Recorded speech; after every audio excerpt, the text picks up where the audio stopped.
Are you deaf or just stupid move? I have VIP clients arriving. I am Audrey, 33 years old, and until recently, I thought my life had permanently flatlined. Bankrupt, divorced, and fetching lattes as a corporate intern while taking daily abuse from girls a decade younger than me. I thought keeping my head down was my only option.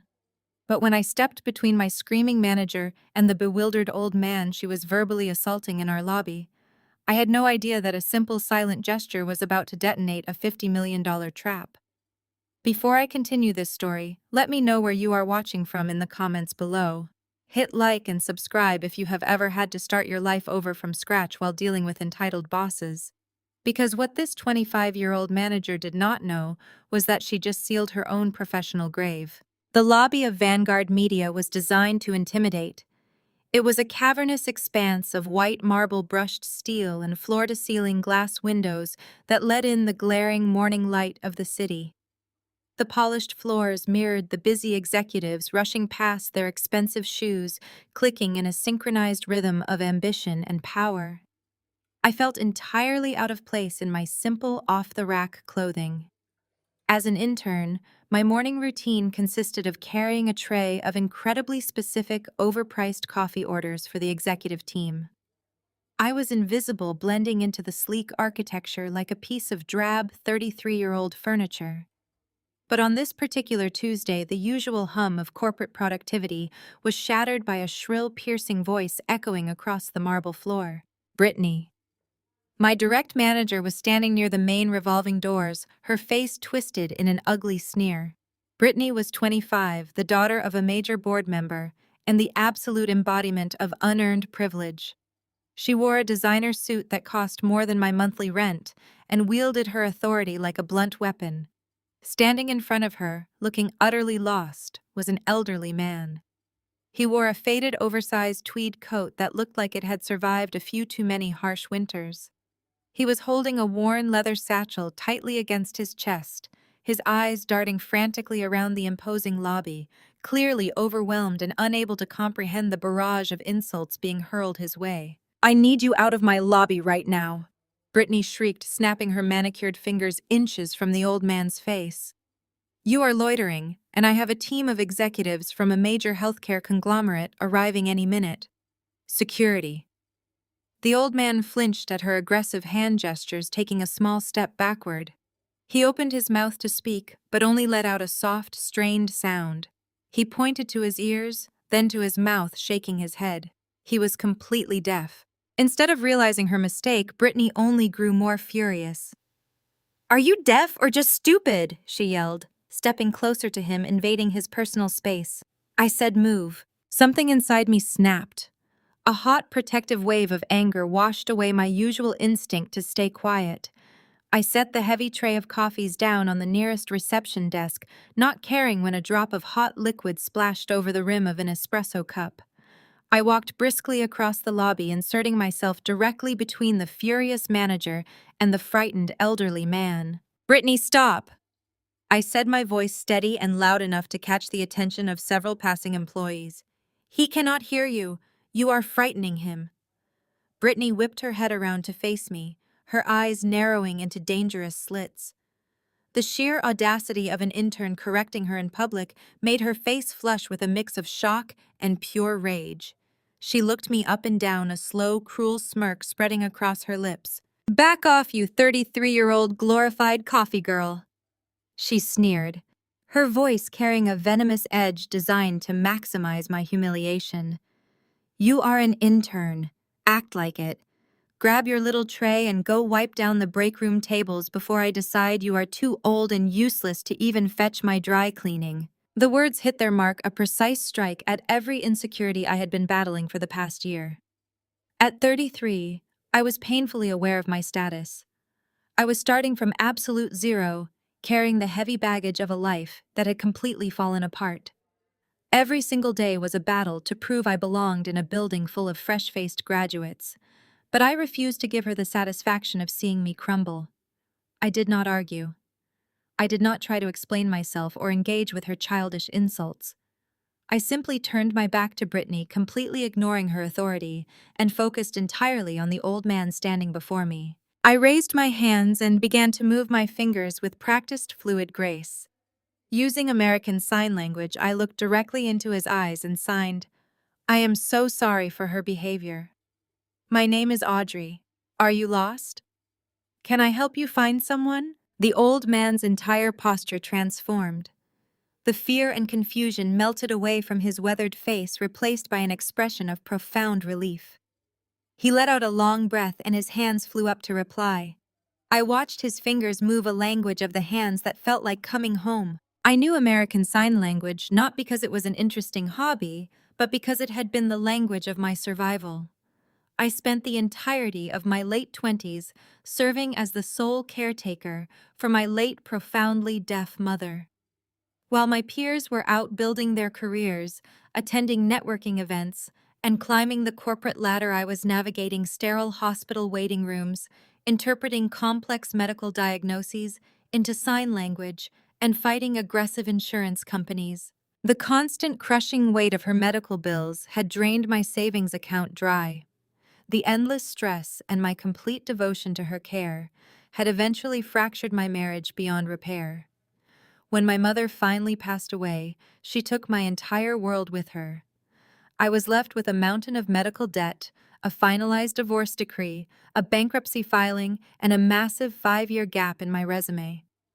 That was exactly how I ended up at Vanguard Media, starting my professional life completely over at the bottom, taking orders from a girl who had never faced a real hardship in her entire life. The old man signed back to me with a gentle, appreciative rhythm. "Thank you. You have a very kind heart. I am just waiting for a business associate. I will stay out of her way." "You do not have to stay out of anyone's way." I signed back with a warm smile. "You have every right to be here. Please take a seat on the leather sofas over there." As he nodded and walked slowly toward the seating area, I took a deep breath, smoothing down my skirt, trying to compose myself before returning to the mundane tasks that defined my days. The hot coffee had stained my sleeve, a small but stinging reminder of my low position in this corporate hierarchy. I felt a strange prickle on the back of my neck, the distinct sensation of being watched. I turned slightly and caught a reflection in the towering glass walls of the lobby. Standing on the second-floor glass mezzanine looking directly down at the scene was Richard Montgomery. The CEO of Vanguard Media was a man known for his ruthless efficiency and icy demeanor. He stood perfectly still, his hands resting on the glass railing, watching the entire exchange. His face was a mask, his eyes unreadable and piercing. He had witnessed Brittany's horrific behavior. He had seen my intervention. He had watched the silent conversation. Yet he did nothing. He made no move to correct his manager, no move to intervene.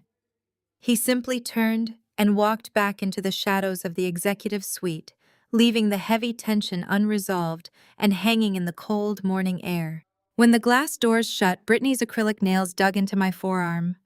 She yanked me into a vacant conference room and slammed the door, sealing us in a soundproof box of her fury. "Who do you think you are?" she hissed, her voice sharp enough to shatter glass. "You think knowing hand gestures lets you undermine me in front of the lobby? You deliberately made me look foolish. I was simply diffusing a situation." I replied calmly. "He was a guest." "I do not care," Brittany snapped. "You do not speak unless spoken to. You do not play the bleeding heart hero when I am managing the floor." Her lip curled in disgust. "You want to act like a savior? Fine. You are officially pulled off the Q3 strategy project. The Q3 project was my only chance to secure a permanent salaried position." "Brittany, please," I started. "I have already drafted the preliminary market analysis. The team is relying on my data." "Not anymore," she interrupted. "I am reassigning you. Your only projects now are organizing the supply closet and managing coffee runs for the executive suite. Pencils and lattes." She stepped closer. "Let us get one thing straight, Audrey. At 33, you are lucky we let you through the front door. You are a washed-up divorcee playing dress-up in a corporate world that left you behind. Do not try to outshine people who actually have a future. Know your place, or I will blacklist you from every agency in this city. A younger version of myself might have let the sting of being called a washed-up divorcee push her over the edge. But I did not cry. I did not even blink. I looked at Brittany. She was a 25-year-old girl running on nepotism and insecurity. I was a woman who had held my dying mother's hand, navigated bankruptcy court, and rebuilt my sanity from a destroyed marriage. Brittany's insults were nothing compared to real-world grief. She wanted to break me, but fire hardened steel. Every cruel syllable confirmed her own profound weakness. The corporate world is a chessboard, and she was barely playing checkers. I needed this paycheck to keep the lights on and the relentless creditors at bay. I desperately needed the essential basic medical benefits. I needed the tiny, humiliating stepping stone this internship provided just to survive. So I quietly swallowed my absolute pride, a bitter pill I had unfortunately grown completely accustomed to tasting over the last excruciatingly painful year. Understood, I said, my voice as calm and smooth as a frozen lake. I will retrieve the coffee orders right away. I turned on my heel and walked out of the conference room, leaving Brittany fuming in her own toxic echo chamber. I marched straight to the break room, picked up the heavy tray of executive orders I had abandoned earlier, and headed toward the elevator bank. My internal monologue raced sharper and clearer than it had been in years. I was not defeated. I was merely recalculating my entire route. If she wanted to banish me to the shadows, I would use the darkness to my advantage. I would gather intel. I would observe. I would wait for the perfect moment to strike. The executive floor was a different world entirely. Thick carpets absorbed the sound of my footsteps and original artwork lined the walls. I balanced the tray of coffees as I approached the main boardroom. The heavy wooden doors were slightly ajar, just enough for voices to drift into the quiet hallway. I recognized the commanding baritone immediately. It was Richard Montgomery, the CEO, who had watched me in the lobby earlier. I paused, pressing my back against the wall just outside the door, holding my breath. "This is a $50 million account," Richard was saying, his voice laced with intense frustration. $50 million. And you are bringing me generic cookie-cutter campaigns. Health Tech Global is not looking for another standard advertising push. They are completely restructuring their corporate identity around patient accessibility. Another voice, sounding nervous and strained, replied quickly, "We have highlighted the new wheelchair ramps in their facilities, Richard. We included diverse actors in the commercial mock-ups. That is superficial window dressing." Richard snapped a hand, slamming loudly onto a table. "They do not want stock photos of diverse actors. They want a genuine embedded inclusivity strategy. They want a campaign that proves they understand the invisible struggles of their patients. We are missing the core emotional anchor of this pitch. If we do not find a way to authentically communicate inclusivity, we will lose this bid by Friday." I stood completely frozen in the hallway, the heavy coffee tray suddenly feeling as light as a feather. The scent of roasted espresso beans grounded me. I took a very deep, steadying breath. My mind was spinning, connecting dots at lightning speed. Health Tech Global. A $50 million pitch. A desperate need for an authentic inclusivity strategy. I looked down at my own hands, the same hands that had just signed words of comfort to a deaf stranger in the lobby. I understood invisible struggles better than anyone in this entire building. I had lived them. I had fought them. I knew the medical terminology, and I knew the emotional weight of true accessibility. I had designed my entire previous life around genuine inclusion for my mother. A slow, dangerous smile spread across my face. Brittany thought she was burying me by making me a coffee girl. She thought she was shutting me out of the game. Instead, she had just handed me the keys to the kingdom. I adjusted my grip on the tray, pushed the heavy oak doors open, and stepped into the boardroom. I was perfectly ready to serve their coffee, but my mind was already drafting the $50 million strategy that would become my ticket out of the supply closet. For the next 2 weeks, I lived an exhausting double life. By day, I played the role of Brittany's obedient coffee girl. I fetched morning pastries, sorted markers in the supply closet, and delivered endless trays of iced beverages to the executive floor. I kept my eyes lowered and my responses brief. I was the perfect picture of a defeated intern. At 6 o'clock, I left the Vanguard Media Building and my real work began. I would take the crowded subway back to my cramped studio apartment, brew a strong pot of cheap coffee, and open my laptop. The tiny desk in my living room became my war room. Night after night, I poured my expertise into crafting the ultimate pitch for Health Tech Global. I did not just throw together stock photos and generic buzzwords. I built a comprehensive $50 million marketing strategy firmly rooted in genuine accessibility and inclusivity. I designed campaigns highlighting real patient narratives, utilizing intuitive interfaces for the visually impaired, and integrating sign language interpreters into their broadcast media. I knew the pain points families faced when navigating the sterile healthcare system because I had lived them while caring for my mother. I channeled all my grief, all my struggle, and all my hard-won knowledge into those slides. I created a campaign with a beating heart, something the corporate suits were desperately missing. While my nights were filled with purpose, my days were an exercise in psychological endurance. Brittany made it her personal mission to ensure my existence at the agency was a nightmare. She reveled in her power, searching for new ways to break my spirit. She intentionally bumped into my desk, spilling sticky caramel lattes across my printed inventory reports, and ordered me to clean up the mess on my hands and knees. She deliberately altered the schedule for the weekly departmental briefings, leaving me off the updated calendar invites. When I showed up late, she loudly reprimanded me in front of the entire floor.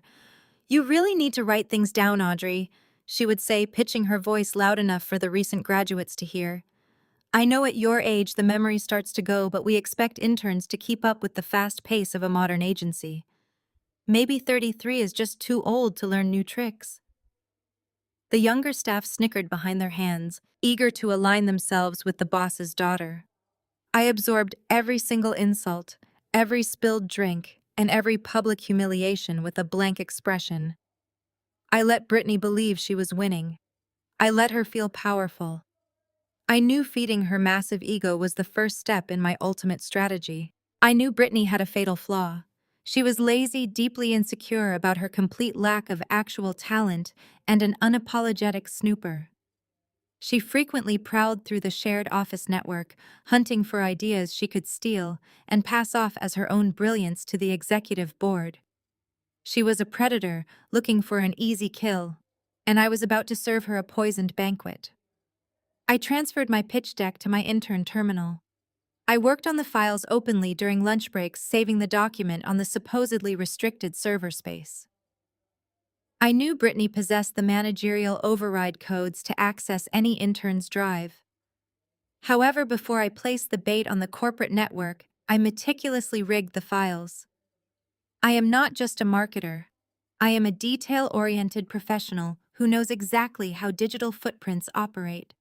I embedded hidden metadata right into the presentation's core code, permanently registering my full name as the original author. I layered time-stamped digital watermarks across every single slide, completely invisible to the naked eye, but easily detectable by basic forensic software. Furthermore, I encrypted specific source codes into the formatting of the charts and data graphics. If anyone tried to copy, export, or present the file from another terminal, the background data would silently log the exact time, location, and user identification of the thief.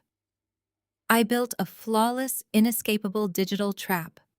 I left the file conspicuously titled Health Tech Global Inclusivity Strategy Draft sitting right there on my desktop. It was only a matter of time before Brittany took the bait. I was reviewing the final encryption codes on a rainy Thursday afternoon when my phone vibrated sharply against the edge of my desk. The screen lit up with a new text message. I glanced away from my monitor, hoping it was an update from my landlord about the broken radiator in my apartment. Instead, the name flashing on the screen made my stomach drop heavily into my shoes. It was my younger sister, Melanie. We had not spoken in several weeks, a deliberate choice on my part to maintain whatever fragile peace I had left. I reluctantly picked up the phone and opened the message. "Jamal is celebrating his new fund milestone tonight," the text read, referring to my brother-in-law, an incredibly successful and arrogant African-American hedge fund manager. "We are hosting a family dinner at 8. Do not be late and please dress appropriately for once. I stared at the glowing screen, a familiar knot of anxiety forming tightly in my chest. The corporate abuse I endured daily from Brittany was exhausting, but it was purely transactional.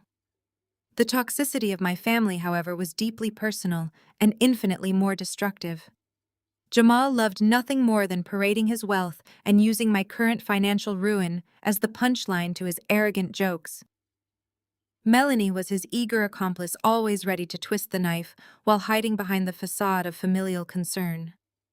I closed my eyes, taking a slow, shaky breath. I was already fighting a grueling, silent war at Vanguard Media. Now I had to walk straight into a battlefield of my own flesh and blood, knowing the corporate abuse of my day was about to be perfectly matched by the family toxicity of my night. The drive to the sprawling suburban estates outside the city took nearly an hour, giving me entirely too much time to dread what was coming. Melanie and Jamal lived in a massive, custom-built modern mansion nestled at the end of a private cul-de-sac. The driveway was perfectly paved, leading up to a property that practically screamed wealth. Jamal was a highly successful African-American hedge fund manager. To the outside world, he was brilliant, philanthropic, and dripping with natural charisma. He was the kind of man who commanded attention the moment he walked into a room, flashing a $1 million smile for investors and cameras. But behind closed doors, away from the admiring public eye, he was utterly condescending, measuring everyone's worth solely by their bank account balance. I parked my 15-year-old rusting sedan behind his brand-new imported sports car, the stark contrast serving as an immediate reminder of my place in this family hierarchy. I walked up the stone steps and rang the doorbell. A uniformed housekeeper opened the door and ushered me into the grand foyer. The house smelled of expensive catering and fresh lilies. I found my family already seated in the formal dining room, bathed in the warm glow of a crystal chandelier.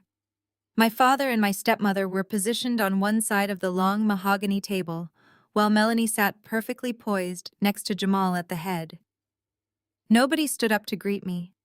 Melanie simply waved a manicured hand toward the single empty chair at the far end of the table. "Glad you could finally make it, Audrey," Melanie said, her voice dripping with artificial sweetness.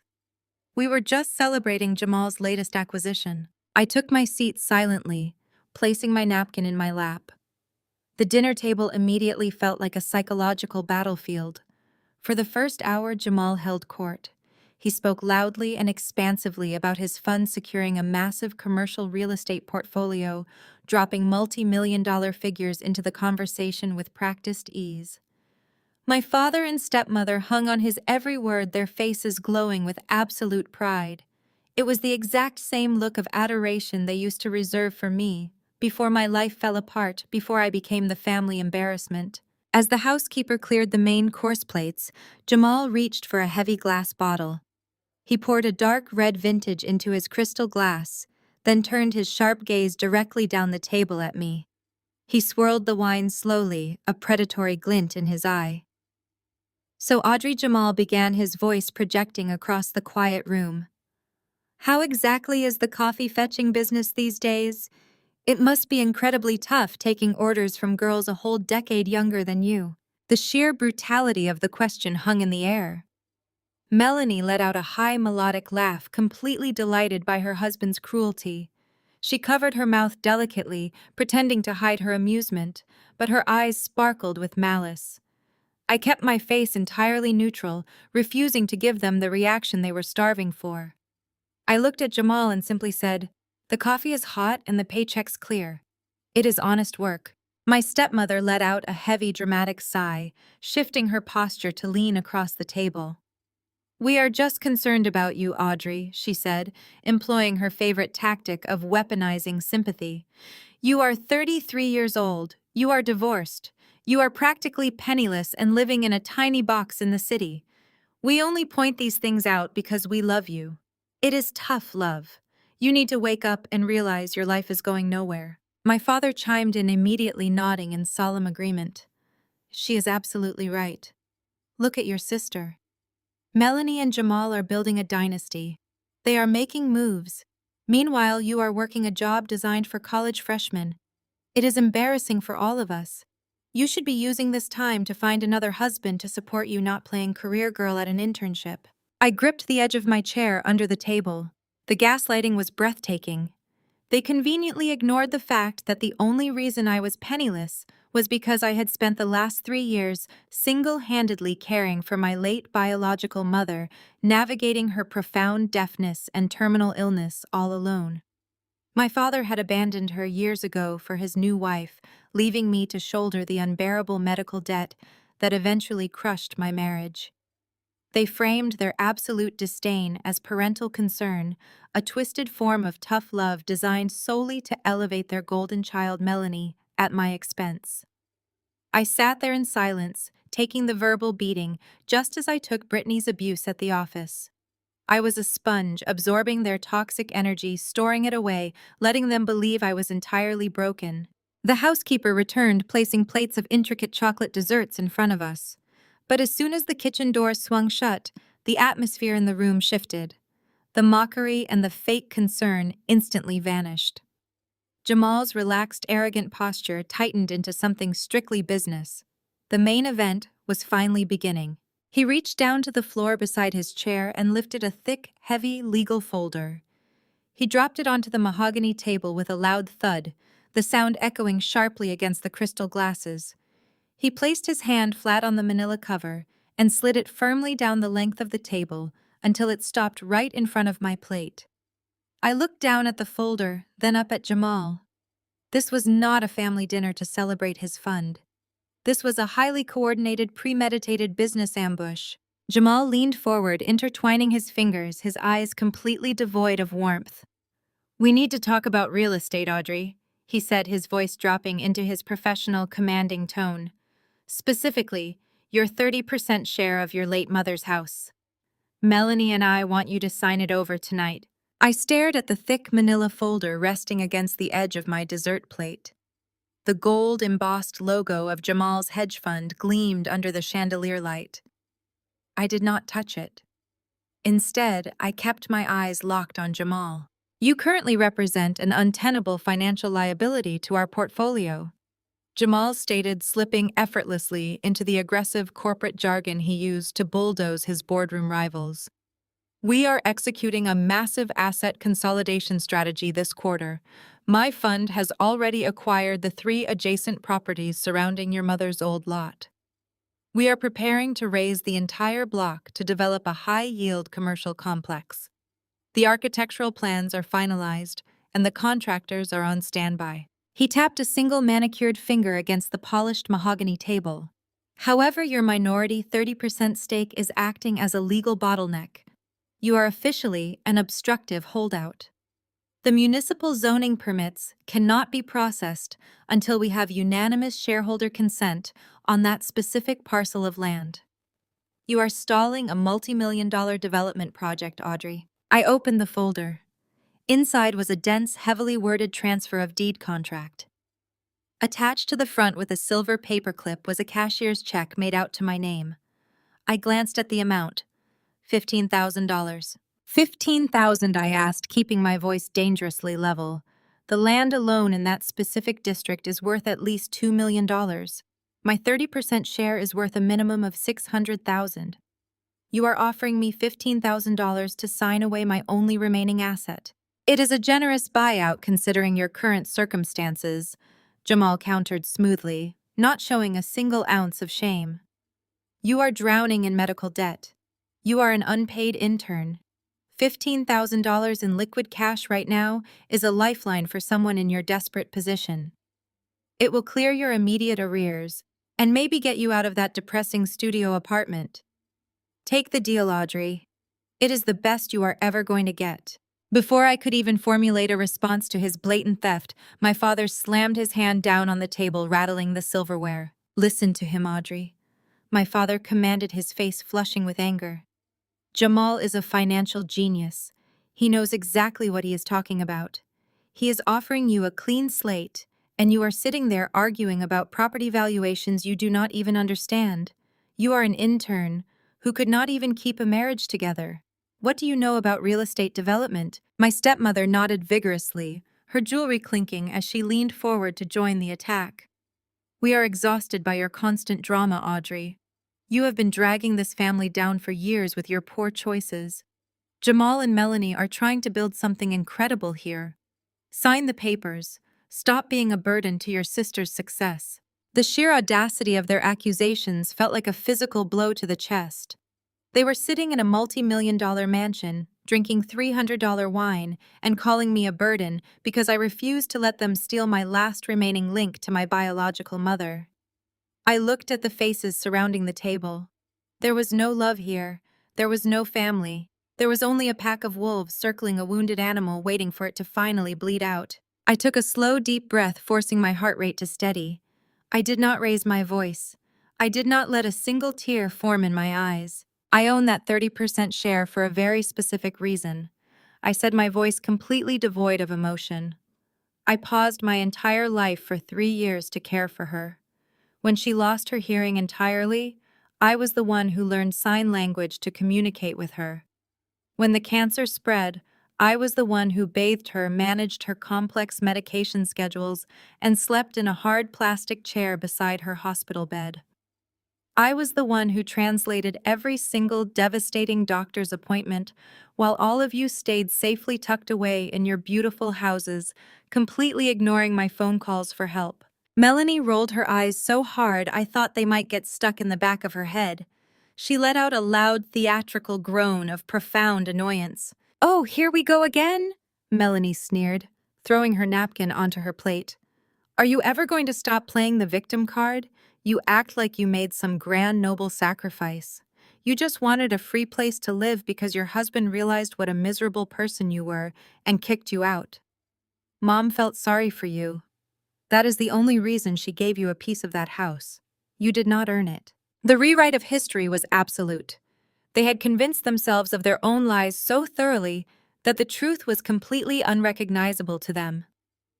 I had lost my marriage precisely because the crushing stress and financial ruin of caring for my mother had consumed every waking hour of my existence. I had sacrificed my youth, my career, and my personal happiness out of pure love, and they viewed it as a calculated scheme for free rent. Jamal reached inside the breast pocket of his tailored suit jacket and pulled out a heavy gold-plated fountain pen. He uncapped it with a sharp, decisive click and slid it across the smooth wood until it rested directly on top of the legal contract. The pretense of a friendly family negotiation was completely gone. His charismatic mask slipped away, revealing the ruthless, cutthroat predator operating underneath. "Sign it, Audrey." Jamal ordered, his tone dropping into a menacing, dangerous register. "You do not have the resources to fight my legal team in court. You do not have the money to hold on to this property. You are a 33-year-old intern fetching coffee at Vanguard Media. Do you honestly think you can win against me?" He leaned closer, his dark eyes locking onto mine with absolute malice. "Let me make this crystal clear for you. I play golf with the senior partners at your agency.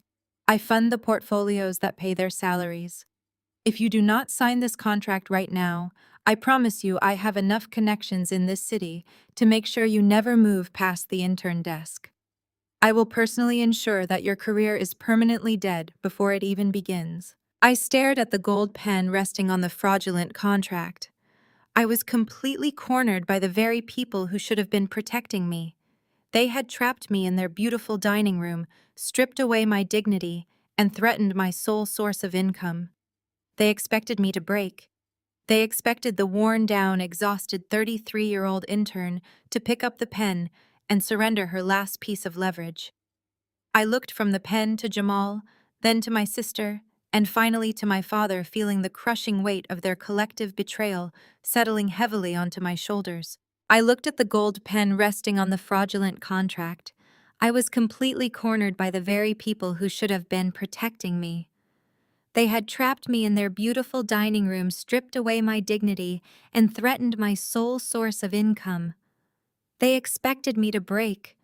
They expected the worn-down, exhausted 33-year-old intern to pick up the pen and surrender her last piece of leverage.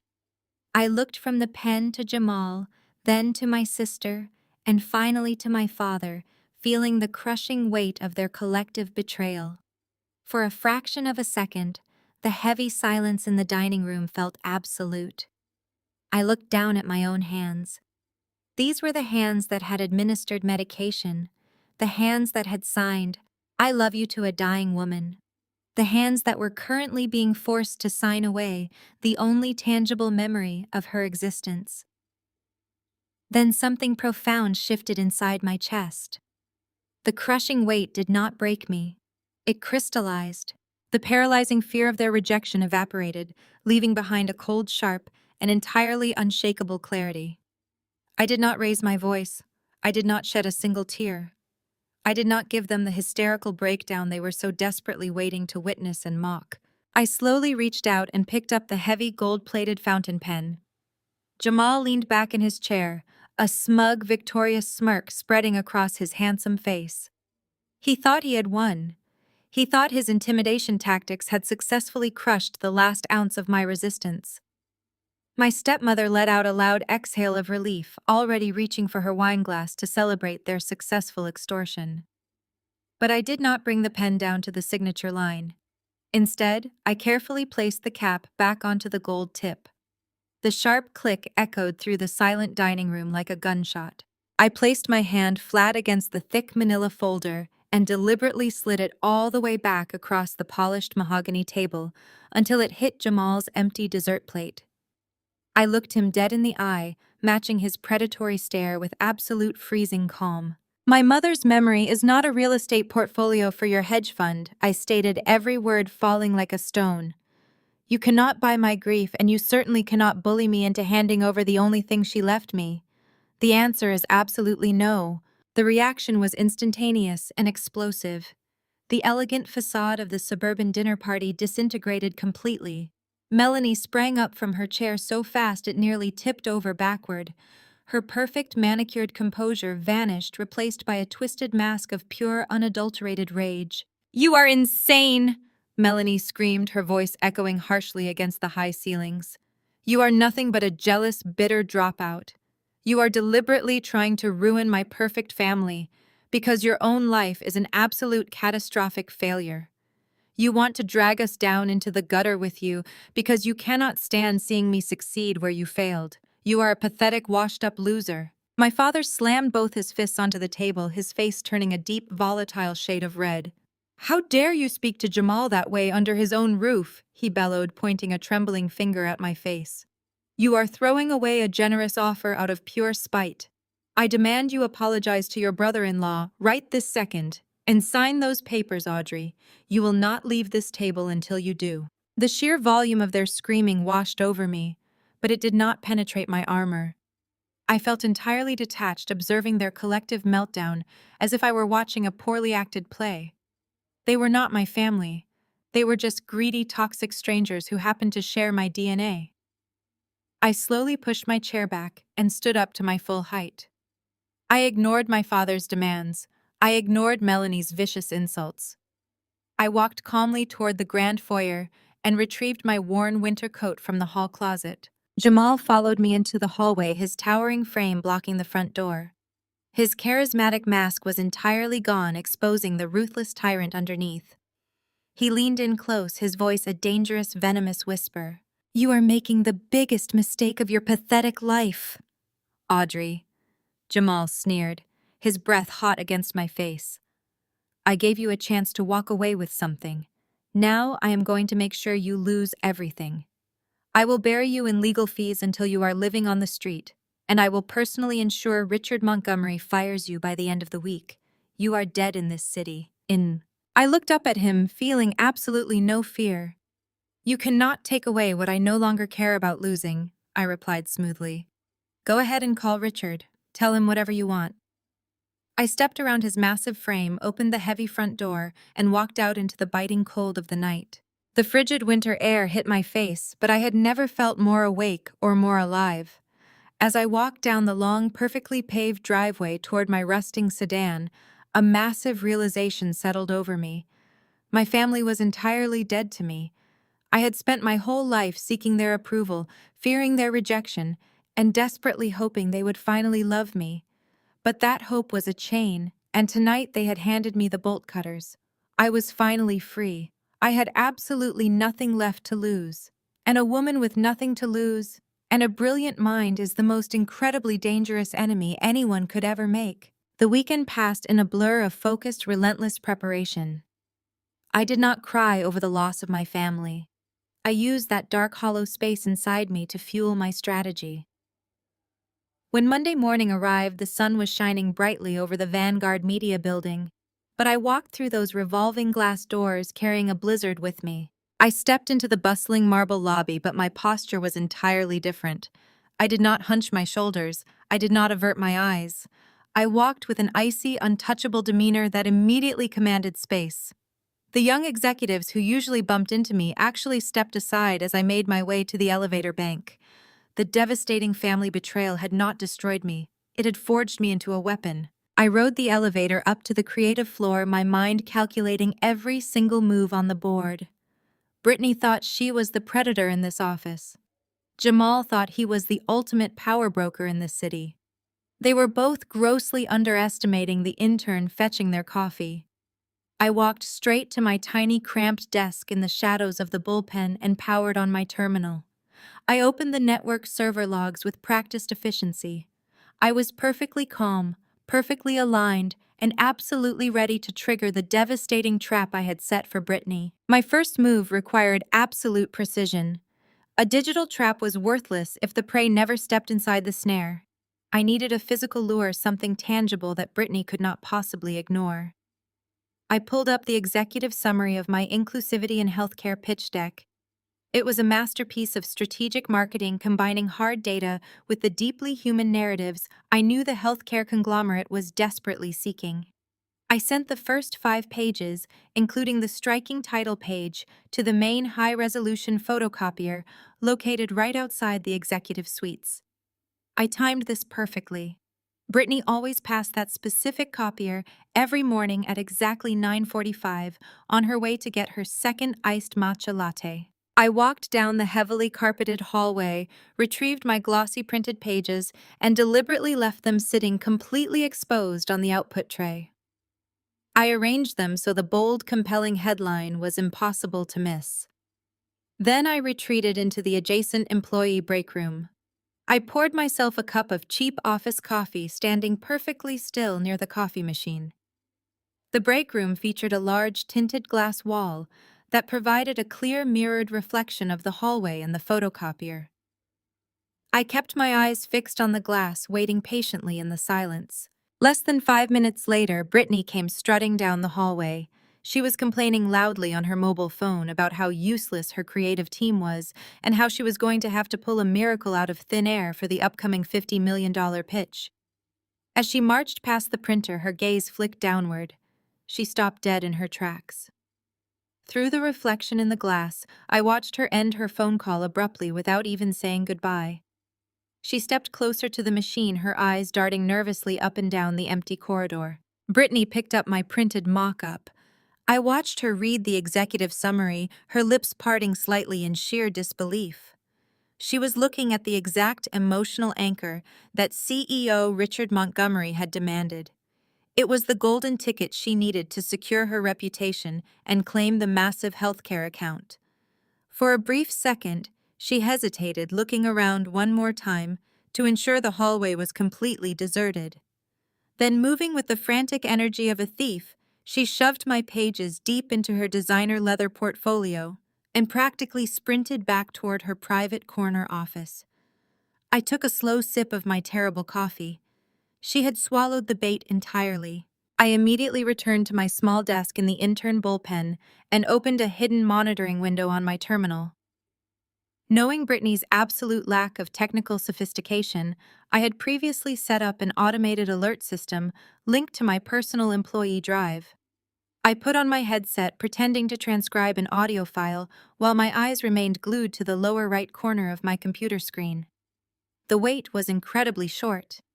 Brittany was lazy, but when it came to stealing credit, she moved with terrifying speed. At precisely 1:15 in the afternoon, a silent notification flashed across my monitor. An external user with managerial override credentials was actively forcing access into my restricted intern drive. I checked the network logs in real time. The IP address matched Brittany's office computer perfectly.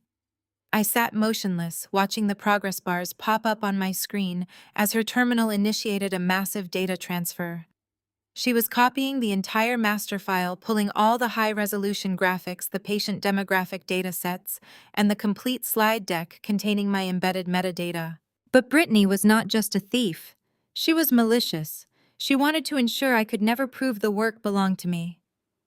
Once the download to her local drive was complete, I watched the server logs record a deliberate deletion command. She systematically wiped the original files from my folder. She did not stop there. She emptied the digital recycling bin on the network server, believing she had permanently erased all evidence of my existence from the project.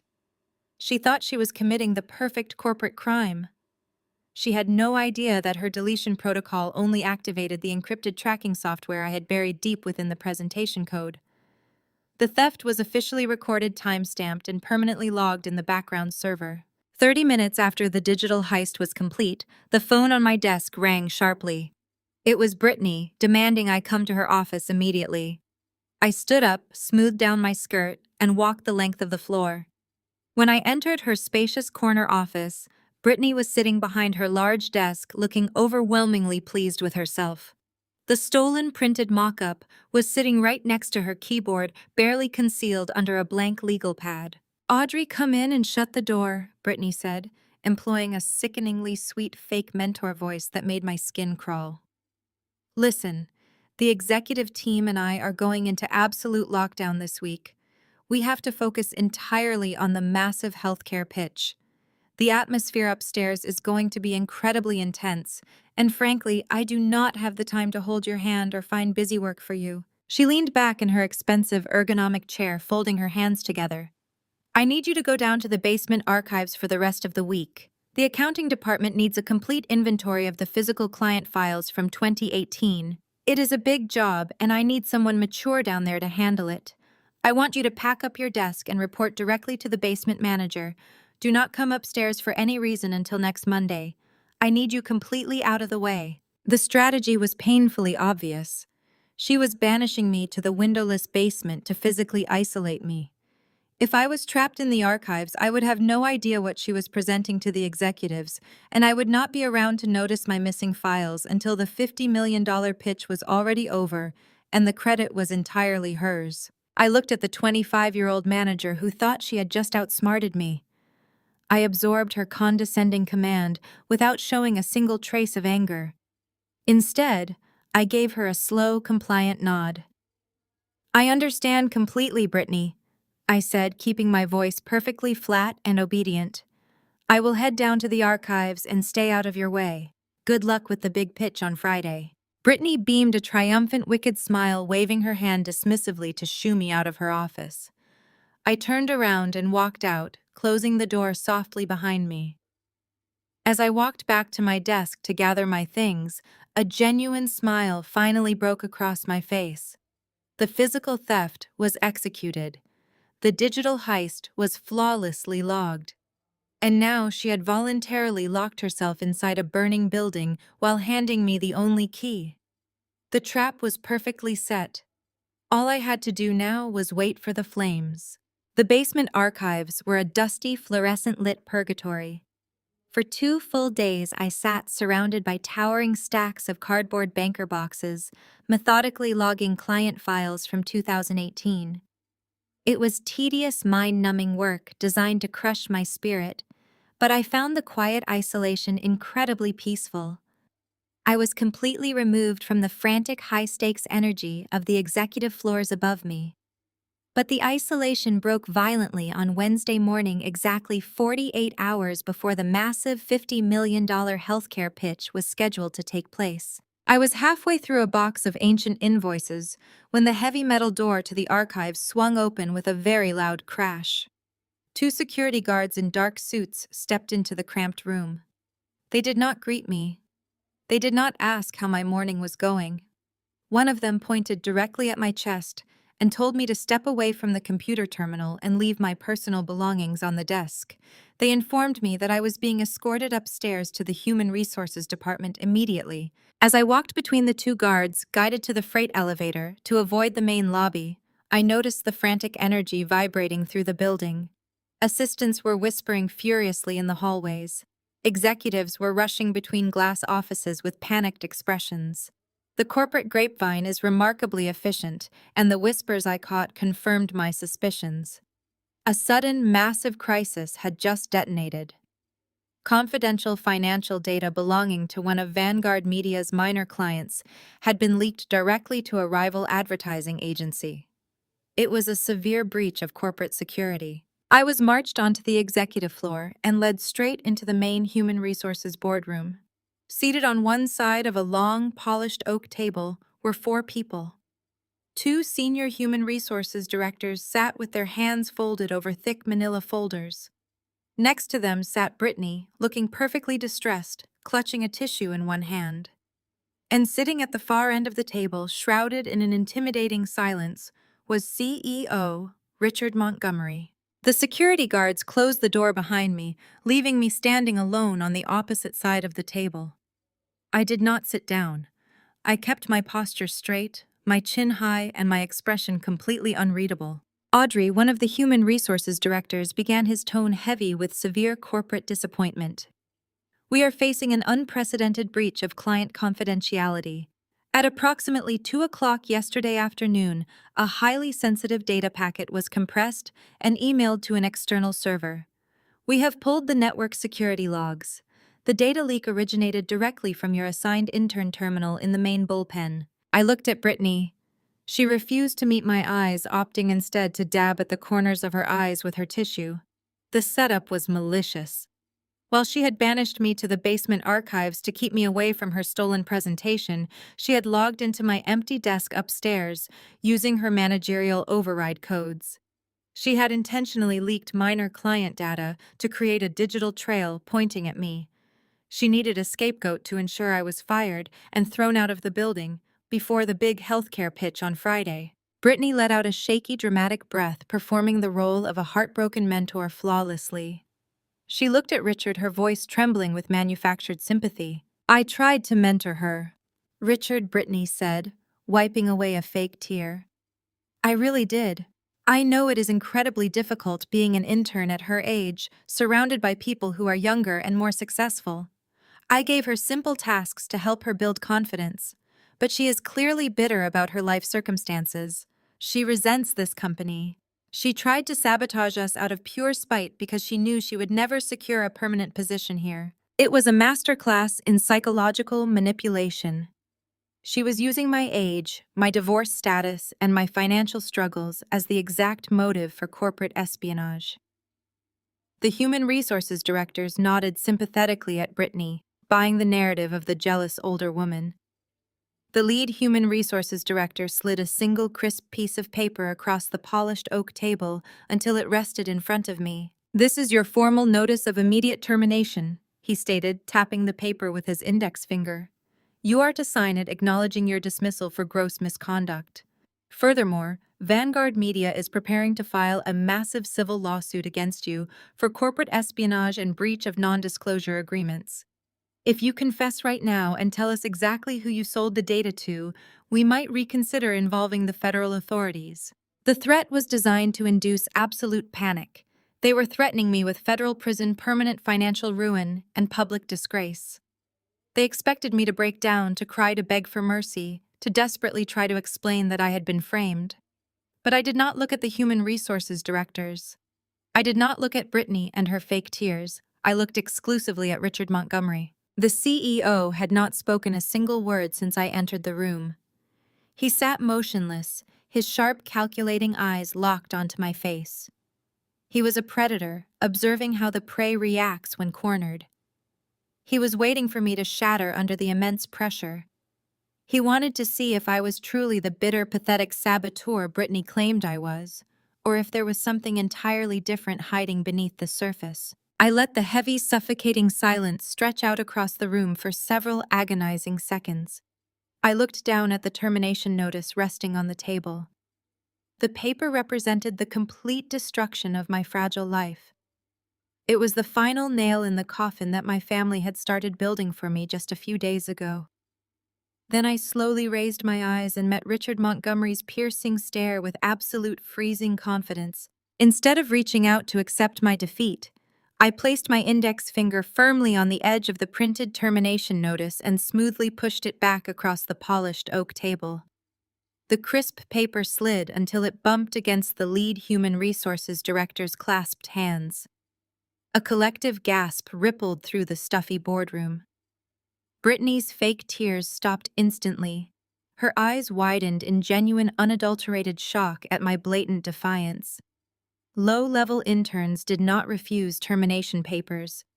33-year-old disgraced interns with massive gaps in their resumes certainly did not challenge the highest authorities in the building. But I was completely done playing the helpless victim.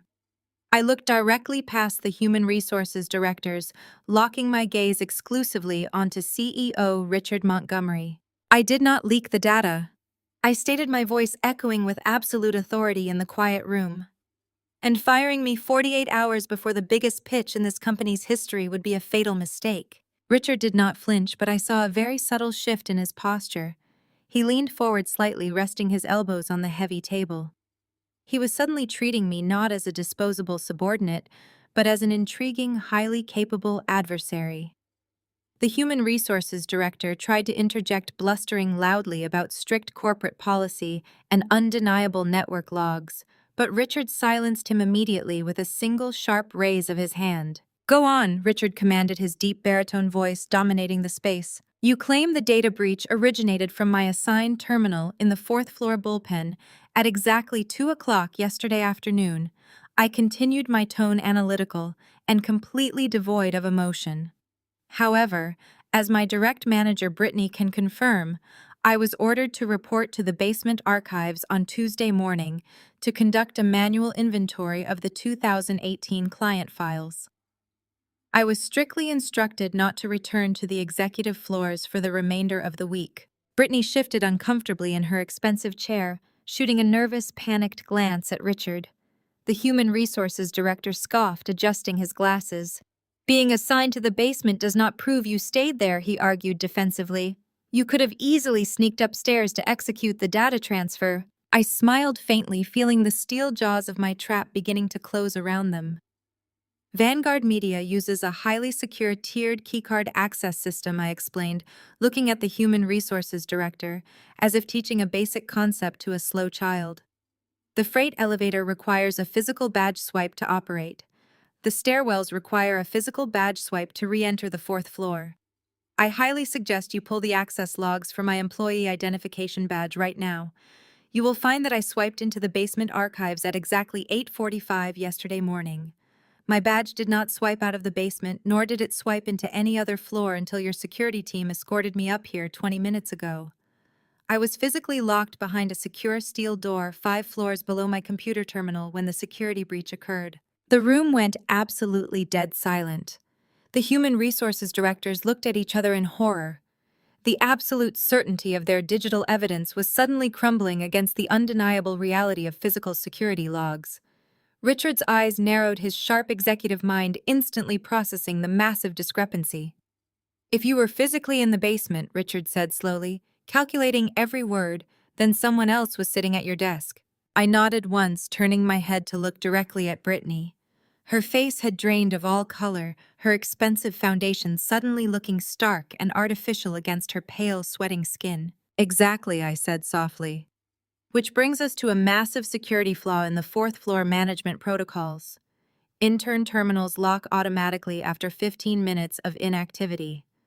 For someone to bypass that strict security protocol, access restricted client data, and compress it for an external server, they would need a specific set of administrative override codes, codes that are uniquely issued to departmental managers." I kept my eyes locked on Brittany as she began to visibly tremble.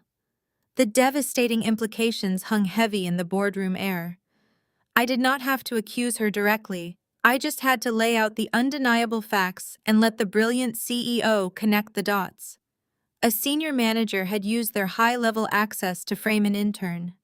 The human resources directors were now looking at Brittany with extreme, unfiltered suspicion. The convenient narrative of the bitter, jealous older woman was rapidly dissolving, entirely replaced by the terrifying reality of a rogue manager compromising client data for a petty office vendetta. Richard Montgomery sat back in his chair, thoroughly evaluating the rapidly shifting dynamic in the room. He looked at Brittany's panicked, guilty expression, then back at my perfectly composed, icy demeanor. The ruthless CEO recognized a highly calculated corporate maneuver when he saw one. He picked up the printed termination notice, folded it directly in half, and deliberately tore it down the middle. "We are suspending this termination," Richard announced, his voice cutting through the tension like a razor blade. "I want a full IT forensic investigation initiated immediately. I want terminal security camera footage pulled. I want keycard logs cross-referenced with network overrides. If someone in management weaponized private client data to settle a personal score, I will personally ensure they never work in this industry again." He paused, his intense gaze returning to me. "However, Audrey, you are still technically a suspect until the forensic evidence officially clears your name. You are officially suspended with pay. You are banned from this building and completely stripped of all network access until the internal investigation concludes. Security will escort you out now." I accepted the ruling without a single complaint. It was exactly what my strategy required. I stood up, smoothing the front of my skirt, exuding the quiet, powerful dignity of a woman completely in control of the chessboard. Brittany let out a small, shaky breath of temporary relief. She mistakenly believed she had survived the dangerous encounter and successfully removed me from the building before the massive healthcare presentation. But I was not finished. I leaned slightly across the table, bracing my hands on the polished wood, and looked directly into Richard Montgomery's eyes. "I accept the temporary suspension," I said clearly, ensuring every single person in the room heard my final words. "But when the healthcare pitch inevitably falls apart on Friday morning, I highly recommend you check the hidden metadata embedded on slide 14 of the main presentation deck. You will know exactly who to call." Brittany furrowed her brow, her face contorting with profound confusion as she desperately tried to understand what slide 14 meant. But Richard Montgomery did not look confused. His eyes widened slightly, a sudden electric flash of realization sparking in his intense stare. He watched in complete silence as I turned my back on the executive team and walked confidently out of the boardroom, leaving a ticking time bomb quietly in the very center of their $50 million dream. Friday morning arrived with a crisp, clear sky that belied the absolute bloodbath about to occur inside the Vanguard Media Building. I sat in a quiet, unassuming coffee shop directly across the street, a steaming cup of dark roast warming my hands. Through the large plate glass window, I had a perfect, unobstructed view of the gleaming corporate tower. My laptop sat open on the small cafe table, securely connected to a proxy server that allowed me to monitor public data traffic and keep an eye on the clock. It was 9:50 in the morning. Upstairs on the executive floor, the most critical meeting in the history of the agency was about to begin. The stakes were astronomical. A $50 million contract hung in the balance, and careers were about to be permanently made or brutally destroyed. I knew exactly what the executive boardroom looked like at this moment. The heavy mahogany table would be polished to a mirror shine. The digital displays would be primed and glowing. But what I did not anticipate, what completely elevated the sheer poetic justice of this entire morning, was the identity of the key financial stakeholders who had just walked through those heavy oak doors. I watched the live social media updates from the corporate lobby feed a habit I had developed to track VIP arrivals. A luxury black town car had pulled up 10 minutes earlier, and stepping out of it dressed in a sharp, custom-tailored suit was my brother-in-law, Jamal. Melanie followed closely behind him, clutching a designer handbag and wearing a look of practiced suburban entitlement. Jamal was not just a casual observer. His aggressive hedge fund was the primary financial backer for Health Tech Global. He controlled the massive capital flowing into the conglomerate, which meant he effectively held the ultimate veto power over any major marketing expenditure. He was the undisputed kingmaker of this $50 million deal. According to the internal memos I had memorized before my suspension, Jamal had personally insisted on attending the final pitch to ensure his massive investment was being handled by top-tier talent. Inside the boardroom, I knew exactly how he was behaving. Jamal would be strutting around the space, dominating the conversation, shaking hands with Richard Montgomery, while making sure everyone in the room knew exactly who held the purse strings. Melanie would be sitting beside him, smiling her polished fake smile, ready to bask in the glow of her husband's immense corporate power. At precisely 10 o'clock, the heavy boardroom doors clicked shut. At the head of the massive table stood Brittany. She was dressed to kill in a pristine, blindingly white designer suit, projecting an aura of absolute, unshakable confidence. She firmly believed she was holding a winning lottery ticket.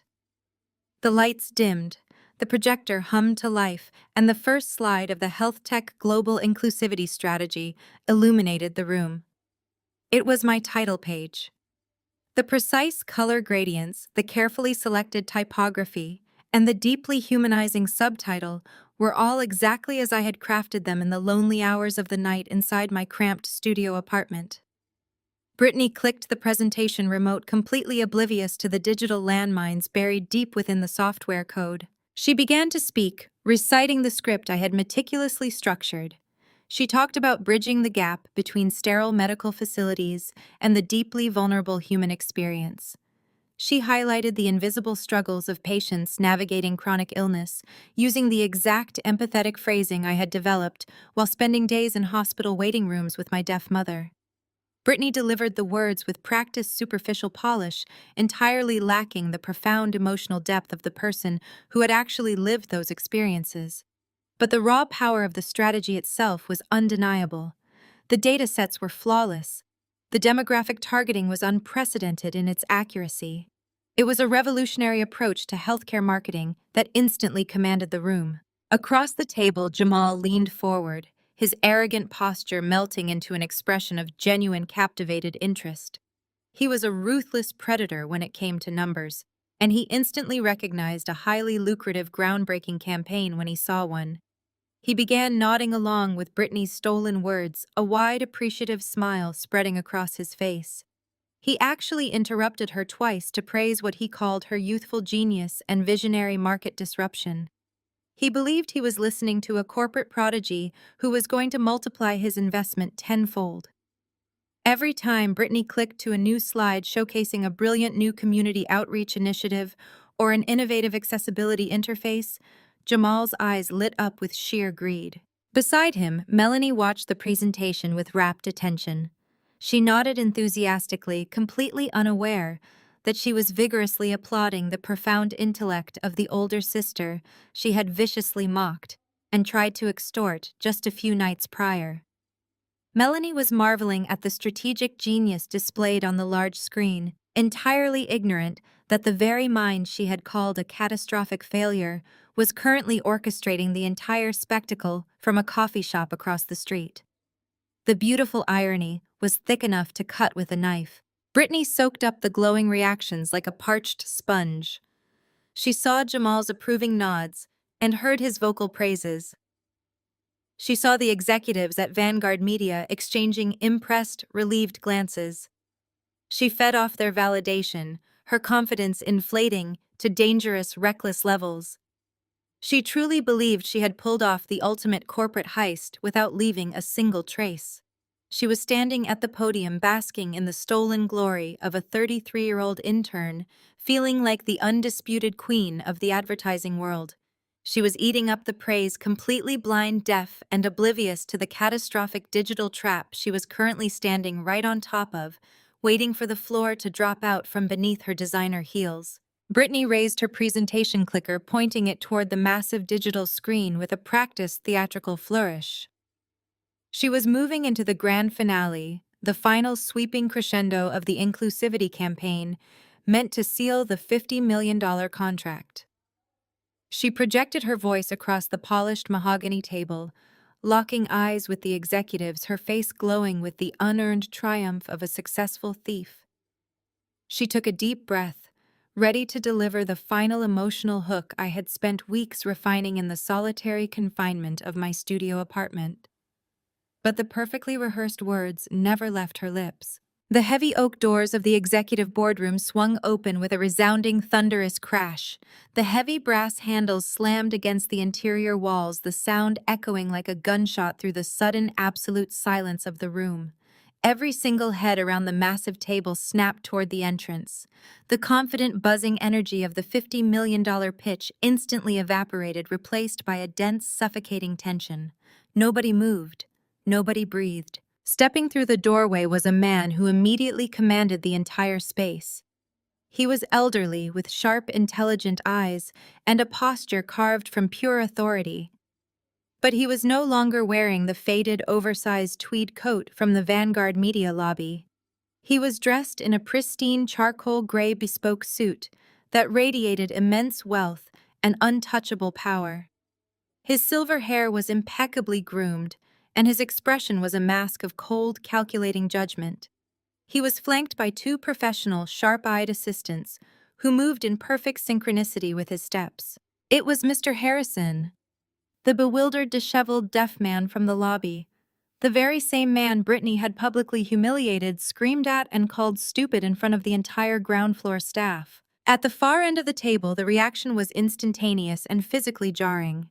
Jamal, the arrogant, untouchable hedge fund manager who had spent the last hour treating the boardroom like his own personal kingdom, practically leaped out of his expensive leather chair. The sudden movement was so violent that his chair scraped harshly against the hardwood floor. Jamal fumbled frantically with the center button of his custom suit jacket, his chest heaving, his eyes wide with an expression of pure, unadulterated deference. The cocky, condescending smirk he had worn all morning vanished entirely.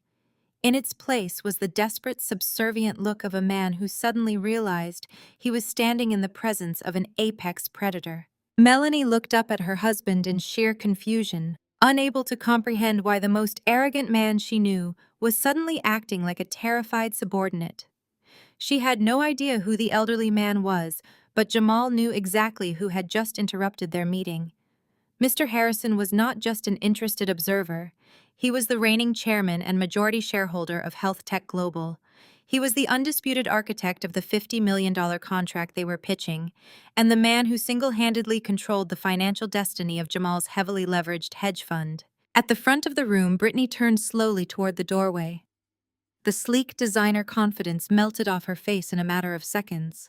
The color drained from her cheeks, leaving her skin looking like chalk. Her manicured hand began to tremble violently, the plastic presentation clicker slipping from her grip and clattering loudly onto the boardroom table. Her mouth opened and closed in silent, suffocating panic. She recognized him instantly. She recognized the man she had ordered security to remove. She realized with absolute horrifying clarity that she had viciously insulted the most powerful client in the history of Vanguard Media. Mr. Harrison stepped fully into the boardroom. He did not say a word, nor did he need to. His silence was infinitely more intimidating than any shouting match. Jamal immediately stepped forward, extending his hand with a wide, desperate, groveling smile, attempting to salvage his position as the supreme financial backer. Mr. Harrison did not even break his stride. He walked straight past Jamal, completely ignoring the extended hand, treating the powerful hedge fund manager as if he were entirely invisible. Jamal froze, his arms suspended in the air, his face burning with sudden hot humiliation in front of his wife and the Vanguard executives. Mr. Harrison continued his purposeful march toward the head of the table. Brittany shrank back against the digital screen, her eyes wide with terror, bracing herself for the ultimate confrontation. But Mr. Harrison did not look at her. He bypassed her completely, dismissing her entire existence with a cold, devastating indifference that cut deeper than any verbal reprimand. He walked directly towards CEO Richard Montgomery, who had already risen from his chair at the head of the table. Richard stood perfectly straight, his sharp eyes locked onto the chairman, fully aware that a massive, unexpected variable had just been thrown into his meticulously planned pitch. Mr. Harrison stopped inches away from Richard. He looked at the massive digital screen displaying the final slide of the inclusivity campaign. Then he raised his hands. His movements were precise, elegant, and entirely deliberate. He began to sign in fluid, rapid American Sign Language, his eyes blazing with a mixture of profound respect for the work displayed on the screen and absolute disdain for the people currently presenting it. One of the sharp-eyed assistants who had flanked him through the doors stepped forward, immediately positioning herself between Mr. Harrison and the Vanguard Media CEO. The entire room held its collective breath, paralyzed by the overwhelming suspense of the silent communication. The interpreter cleared her throat, her voice crisp, professional, and carrying to every corner of the silent boardroom. Mr. Harrison says this presentation is beautiful, she translated, delivering the words with striking clarity. He is profoundly moved by the depth of understanding regarding the invisible struggles of our patients. The strategy displayed here is exactly the vision HealthTech Global has been searching for. A fleeting, desperate look of relief washed over Brittany's pale face. Jamal let out a shaky breath, his posture relaxing slightly, as he foolishly believed his massive investment was still secure. They both thought they had somehow survived the storm. They thought the brilliant stolen work had successfully blinded the chairman to their personal flaws. But the interpreter was not finished. She stood perfectly straight, her eyes locking onto Richard Montgomery, as Mr. Harrison signed his final devastating sentence. However, the interpreter continued, her voice dropping into a tone of absolute non-negotiable authority. He wants to know why the brilliant woman who actually wrote it, and who greeted him in his native language 3 weeks ago in your lobby, is not the one presenting it. The bombshell dropped on the boardroom with the force of a physical explosion. The silence that followed was heavy, absolute, and utterly suffocating. Brittany's mouth opened and closed, her pristine, confident facade violently shattered. She looked wildly around the room, her eyes darting from Mr. Harrison to the interpreter and finally to Richard Montgomery. She forced a high, nervous laugh that echoed awkwardly in the deadly silent boardroom. There must be some kind of misunderstanding. Brittany stammered, her voice thin and reedy. I wrote every single word of this strategy. Audrey is just an intern. She fetches coffee and organizes the supply closet. She does not even have the security clearance to access these client profiles. She is a bitter 33-year-old woman who probably complained to you in the lobby because she is jealous of my position. I assure you, Mr. Harrison, this is entirely my creation. Richard Montgomery did not say a word to her. He slowly stood up from his heavy leather chair at the head of the table. He buttoned his suit jacket with deliberate, agonizing slowness, his eyes never leaving Brittany's panicked face. He remembered the cold, unwavering confidence in Audrey's eyes when she sat in the Human Resources office. He remembered the exact precise instructions she had left him with before walking out of the building. Richard stepped around the mahogany table and approached the podium. He did not ask for permission. He simply reached out and plucked the plastic presentation clicker right out of Brittany's trembling hand. She gasped, taking a reflexive step backward as the CEO took absolute control of the room. Let us test that claim, Richard said, his deep voice slicing through the tension. He turned his attention to the massive digital display at the front of the boardroom. He pressed the forward button, clicking rapidly through the sleek, beautifully designed slides of the inclusivity campaign. Slide 10, Slide 11, Slide 12, Slide 13. He stopped abruptly on Slide 14. It was a powerful visual detailing the integration of sign language interpreters into broadcast media. To the naked eye, it looked like a standard, perfectly formatted marketing slide. But Richard knew better. He stepped over to the master keyboard connected to the boardroom's primary projection system. He typed in a specific rapid sequence of administrative command keys, unlocking the developer view of the presentation software. The massive $50 million pitch suddenly vanished. The beautiful graphics and carefully selected typography dissolved into a chaotic flurry of green and black source code. The high-resolution screen glitched violently, emitting a sharp electronic hum that made several executives jump in their seats. Then the chaotic lines of code snapped into perfect, undeniable focus. A hidden encrypted security protocol had been triggered. The background data of the entire presentation was now laid bare for every single stakeholder, executive, and investor to read. In massive, glaring white letters across the pitch-black boardroom screen, the embedded metadata broadcasted the absolute truth. The text read, "Created by Audrey. IP address logged. Copyright secured.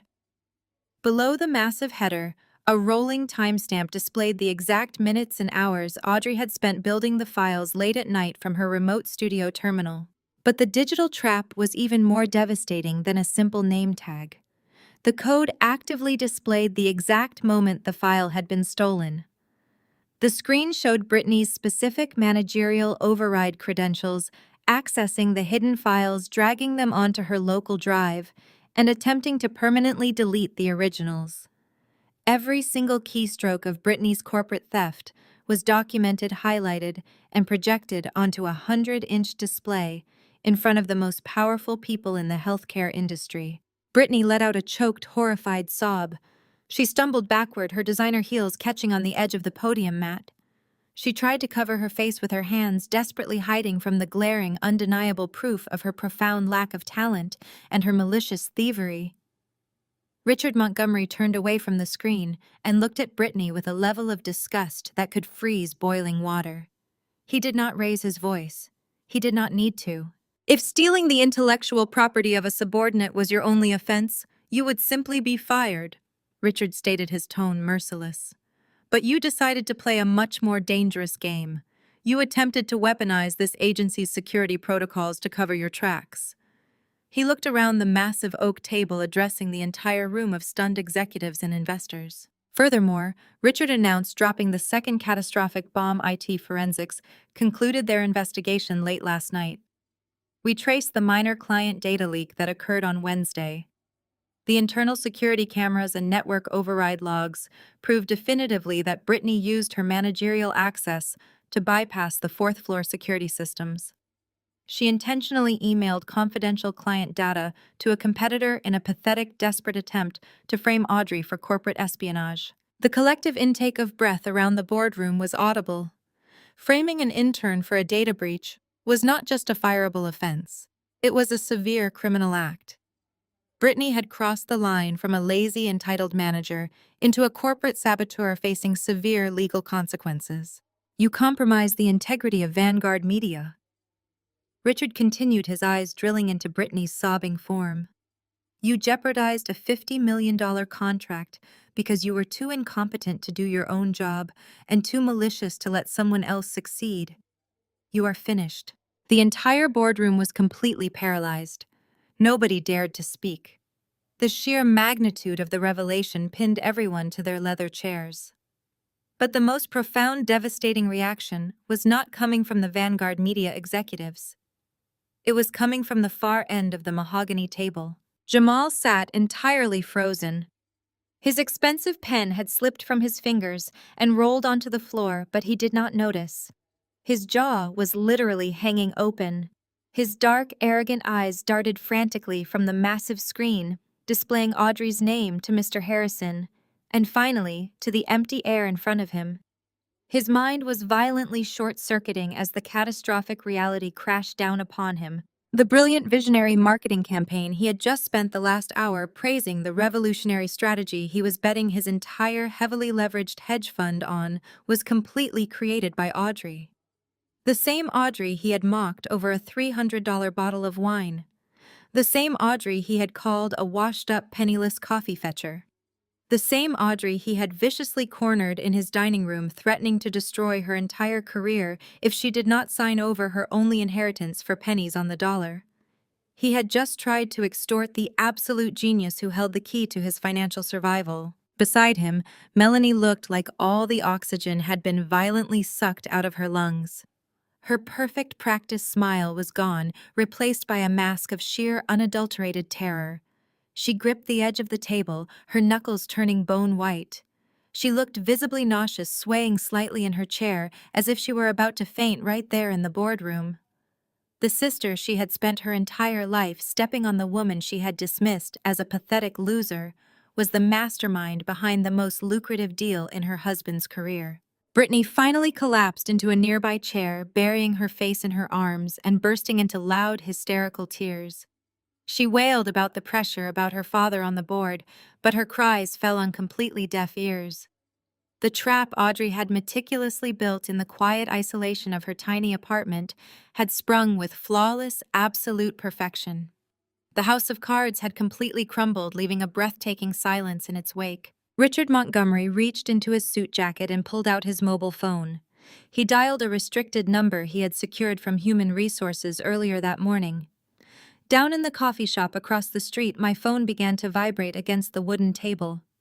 I took a slow, deliberate sip of my dark roast coffee before I finally swiped the screen to answer. "Hello," I said, my voice perfectly calm. Audrey Richards' deep baritone voice came through the speaker, carrying a tone of absolute respect. "The digital forensics report was flawless. Your trap worked perfectly. Come upstairs, Audrey. Your audience is waiting." I closed my laptop with a sharp click. "I am on my way," I replied, and ended the call. I stood up, smoothed down the front of my tailored skirt, and walked out of the coffee shop. I crossed the busy street, my heels clicking rhythmically on the concrete pavement. I entered the towering glass doors of Vanguard Media, not as a disgraced intern carrying a tray of lattes, but as the undisputed architect of a $50 million corporate masterpiece. I bypassed the front reception desk, completely ignoring the confused look of the security guard. I walked straight into the private executive elevator and pressed the button for the top floor. When the polished metal doors slid open, I stepped into the heavily carpeted hallway.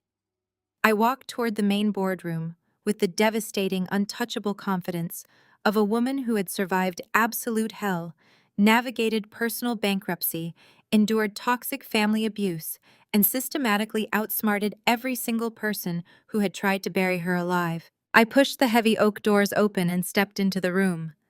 The atmosphere inside the boardroom was thick with palpable shock. All eyes immediately snapped toward me. Brittany was slumped in her expensive ergonomic chair, sobbing uncontrollably. Dark mascara ran down her cheeks in ugly streaks, ruining her perfect designer facade. When she saw me walk through the doors, she frantically scrambled out of her seat, her voice cracking in a pathetic display of desperate panic. "Audrey, please," Brittany begged, her hands shaking wildly as she took a stumbling step toward me. "Tell him you gave me permission to use it. Tell him we collaborated on the research. My father is on the board of directors. You cannot let them do this to me. I will give you a promotion. I will give you anything you want.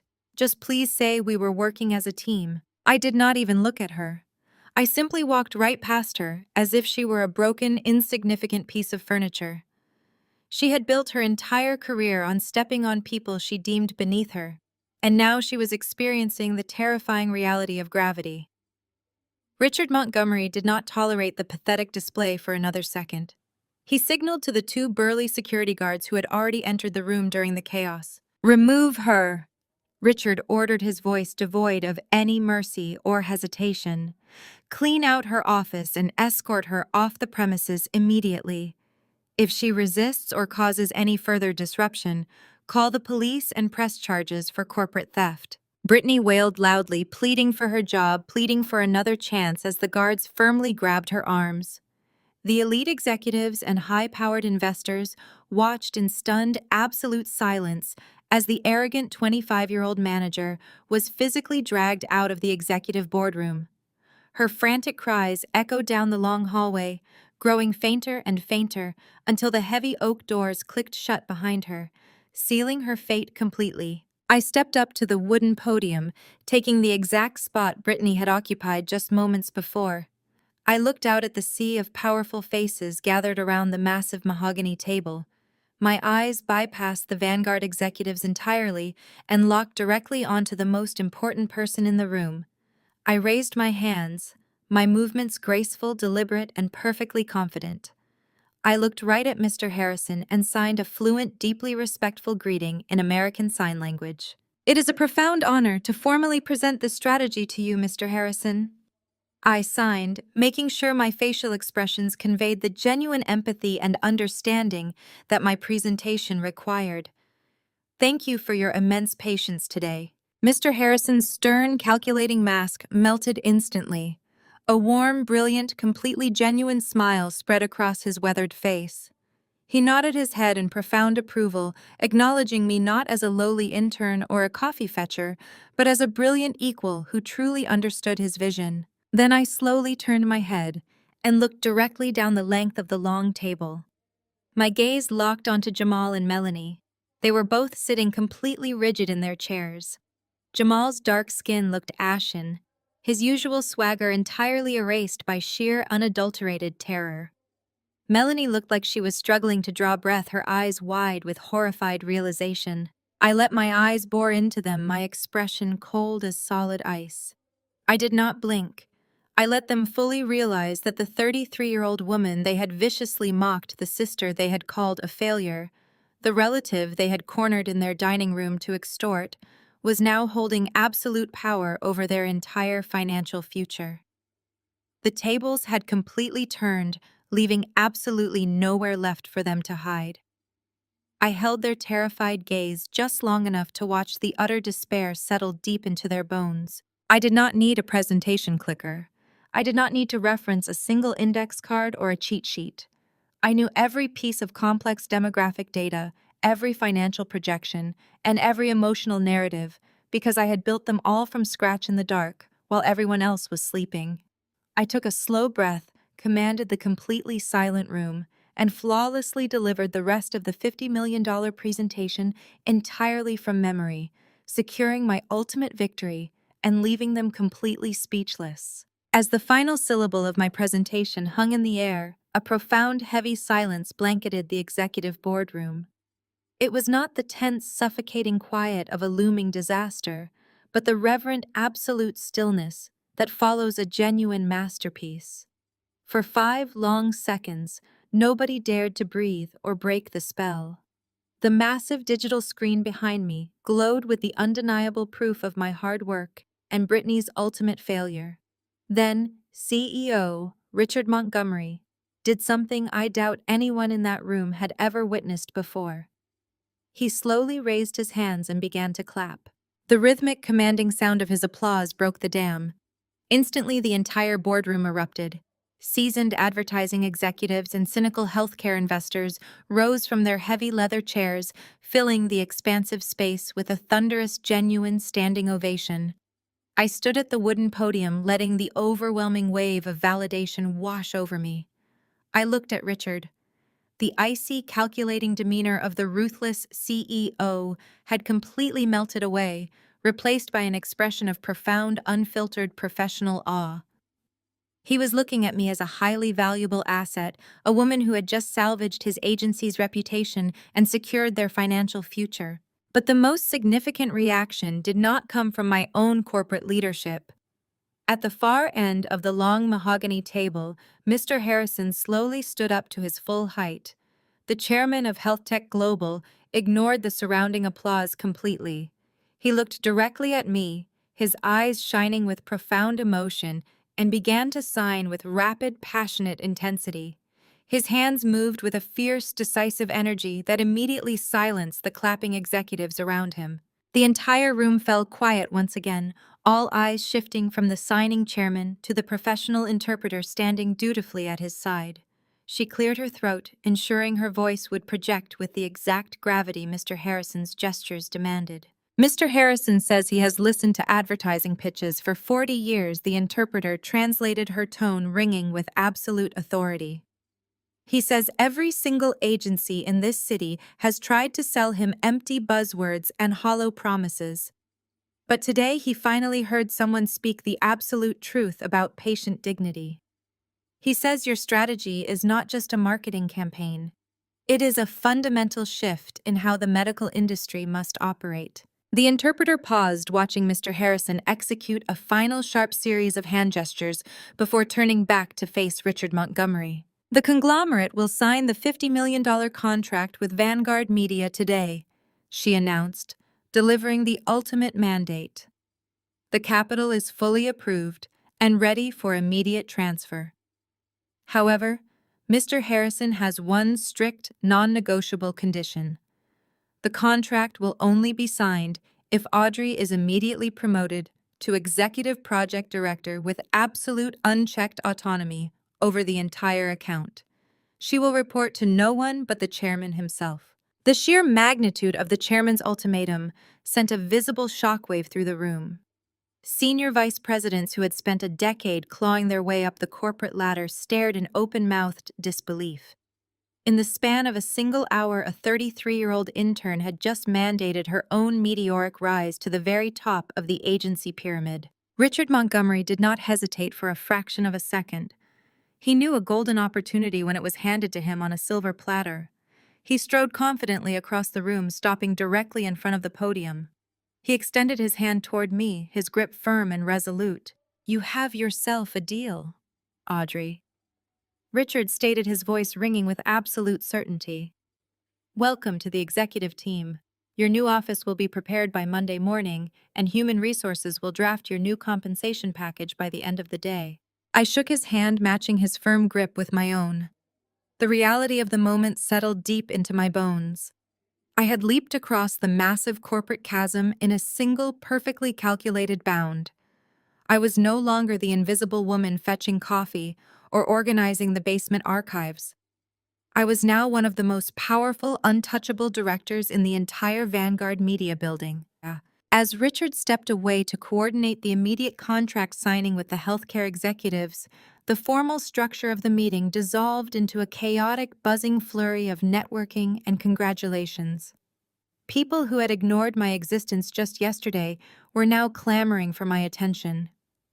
I stepped down from the podium, organizing my printed notes with calm, methodical precision. Out of the corner of my eye, I saw a large figure moving rapidly through the crowd, aggressively pushing past two junior associates to reach me. It was Jamal. His previous absolute terror had miraculously vanished entirely, replaced by the sickening, opportunistic greed of a desperate vulture sensing fresh meat. The man who had viciously cornered me in his dining room, who had explicitly threatened to permanently destroy my career, was now slithering up to me with a wide, impossibly fake smile plastered across his face. He adjusted his expensive custom suit jacket and extended his hand, acting as if the traumatic extortion attempt from a few nights ago had simply never happened. He ignored the profound hypocrisy of his actions, driven entirely by his desperate need to secure his failing hedge fund's position in this massive new deal. "Audrey," Jamal exclaimed, his voice booming with artificial warmth and excessive familiarity. "I always knew you were an absolute genius. I saw the raw potential in you from the very beginning. This is going to be incredibly lucrative for both of our firms. My hedge fund is ready to streamline all the capital allocations for your new initiatives. We can start moving the assets tomorrow morning." He leaned in closer, dropping his voice into a conspiratorial, friendly whisper. He clapped a heavy hand on my shoulder, entirely missing the sheer revulsion in my eyes. "We are going to make an absolute fortune together, Audrey. After all, family makes the best partners, right?" I looked down at Jamal's extended hand. His manicured fingers hung suspended in the air between us, practically trembling with greedy anticipation. I did not raise my hand to meet his. I did not flinch. I let his hand float there in the cold, unforgiving space for several agonizing seconds, forcing him to feel the profound awkwardness of his unreciprocated gesture. Slowly, I raised my gaze from his outstretched palm and looked him dead in the eye. The confident, predatory gleam that usually defined his presence had entirely evaporated, replaced by a frantic, desperate pleading. "Family!" I asked, my voice carrying a sharp, crystal-clear resonance that easily cut through the ambient chatter of the executive boardroom. "That is incredibly interesting, Jamal, because as the newly appointed executive project director of this $50 million account, my very first order of business is conducting a rigorous, uncompromising ethical review of our primary financial backers." Jamal's hand slowly dropped to his side. The wide, artificial smile plastered across his face began to violently twitch at the corners. He swallowed hard, his Adam's apple bobbing against his expensive silk collar. The executives and investors standing nearby, drawn by the sudden shift in my tone, paused their conversations and turned their attention toward us. The word family tasted vile coming from his mouth. Family was not a convenient shield to be raised only when the corporate guillotine was hovering directly over his neck. I deliberately turned my body away from Jamal, severing our interaction, and faced CEO Richard Montgomery and Mr. Harrison directly. The room quieted once again, sensing that the dramatic corporate restructuring of the morning was not quite finished. Mr. Harrison. Richard. I began addressing them with the absolute authority my new position demanded. A campaign entirely focused on patient dignity, radical inclusivity, and ethical accessibility cannot possibly be bankrolled by an entity that actively profits from systemic exploitation. Jamal's hedge fund has a heavily documented, ruthless history of predatory real estate acquisitions and highly coercive legal tactics. They aggressively target vulnerable individuals, leveraging their massive capital to force hostile buyouts and displace minority owners for commercial development. I paused, letting the severe allegations sink into the silent room. I could hear Jamal breathing heavily behind me, a rapid, shallow sound of mounting panic. These predatory financial practices fundamentally contradict the core human values of the campaign we just sold to you today. I continued, my voice unwavering and brutally professional. They absolutely do not align with our established inclusivity guidelines or our strict ethical standards. Therefore, exercising my full autonomy over this account, I am officially rejecting their capital. I want his fund completely removed from this project immediately. We will secure alternative ethically compliant financing by the end of the business day. The impact of my declaration hit Jamal with the devastating force of a speeding freight train. His handsome face twisted into a mask of pure, unfiltered horror. The polished, charismatic hedge fund manager completely disintegrated right in front of the Vanguard media executives. He desperately lunged forward, inserting himself between me and the CEO, holding his hands up in a frantic, pleading gesture. Audrey, wait, you cannot possibly do this. Jamal stammered, his voice cracking wildly as he abandoned all professional decorum. He was sweating profusely, thick beads of moisture forming rapidly on his forehead and his upper lip. You have no idea what you are saying. My fund is the primary architectural backer for this entire regional development. We have already over-leveraged our current liquid assets in heavy anticipation of this specific deal closing today. He looked frantically at Richard, then at Mr. Harrison, his eyes wide with absolute uncontrolled terror. He realized that the executives were not stepping in to save him. They were simply watching his destruction unfold. Listen to me, Jamal begged, his words tumbling over each other in a pathetic display of panic. We moved tens of millions of dollars into escrow based on the projected returns of this $50 million contract. I aggressively leveraged our secondary portfolios to secure the initial backing. If you cut us out of this project right now, the sudden capital vacuum will instantly trigger a catastrophic liquidity crisis for my entire firm. My investors will execute a massive immediate sell-off. I will face impossible margin calls by Monday morning. You will completely bankrupt my fund. You will destroy everything I have built. He turned back to me, his dark eyes brimming with a desperate, pathetic panic. The man who had viciously threatened to ensure I never moved past the intern desk.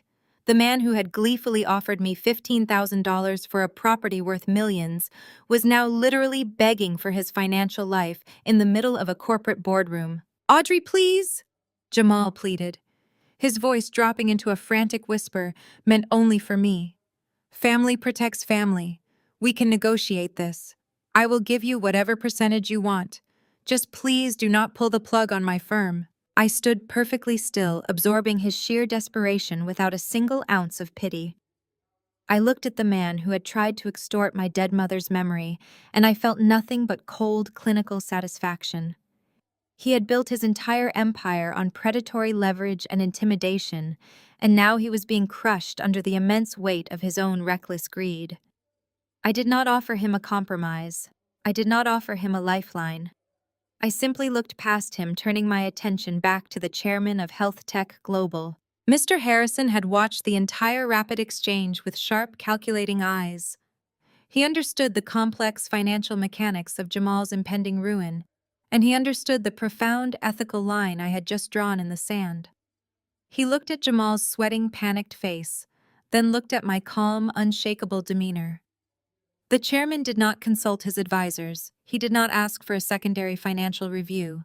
Mr. Harrison simply raised his chin, locked eyes with me, and gave a single firm, definitive nod. The interpreter stepped forward, delivering the final fatal blow to Jamal's entire existence. The chairman completely agrees with the executive project director. The interpreter announced, her voice echoing with absolute finality in the silent room. Health Tech Global refuses to partner with predatory financial institutions. Your capital is officially rejected. Your firm is entirely severed from this contract, effective immediately. Jamal physically staggered backward, his legs giving out slightly as the catastrophic reality of his total financial ruin crashed down upon him. He grabbed the edge of the mahogany table to keep from collapsing onto the floor. He was completely destroyed. The massive, lucrative deal he had aggressively engineered to save his overleveraged firm was gone. His professional reputation was entirely shattered in front of the most powerful executives in the city. He had tried to bury an intern, and instead, he had just been ruthlessly executed by an executive project director. Jamal's firm was officially out, and his absolute downfall had just spectacularly begun. Section 16, 1,000 words. The rest of the afternoon passed in a blur of surreal corporate triumph. Human resources rushed to process my new executive contract, falling over themselves to accommodate my every request. I traded my tiny intern desk in the bullpen for a sprawling corner office overlooking the city skyline. By the time the sun began to dip below the horizon, casting long shadows across the glass walls of Vanguard Media, the entire building knew my name.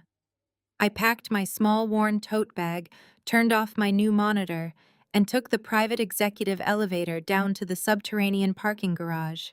The concrete structure was cold and dimly lit, echoing with the sound of my sensible heels. I walked toward my rusting 15-year-old sedan, the same car that had served as a glaring symbol of my perceived failure just days ago. But as I clicked the unlock button on my key fob, two figures stepped out from the deep shadows of a concrete pillar, directly blocking my path to the driver's side door. It was Melanie and Jamal. The transformation they had undergone in a mere 8 hours was absolutely staggering. The pristine, untouchable arrogance that defined their very existence had been completely stripped away, leaving behind two hollow, desperate strangers. Jamal had discarded his custom silk tie. His expensive suit jacket was violently wrinkled, and the top button of his designer shirt was torn open. His dark eyes were bloodshot, darting around the parking garage with the frantic, unhinged energy of a trapped animal. Melanie looked even worse. The flawless suburban matriarch who had viciously mocked my divorce over a $300 bottle of wine was completely undone. Her expensive blowout was windblown and messy. Dark streaks of ruined mascara stained her cheeks, proving she had spent the entire afternoon crying in a state of sheer panic. As soon as I stopped walking, Jamal rushed forward.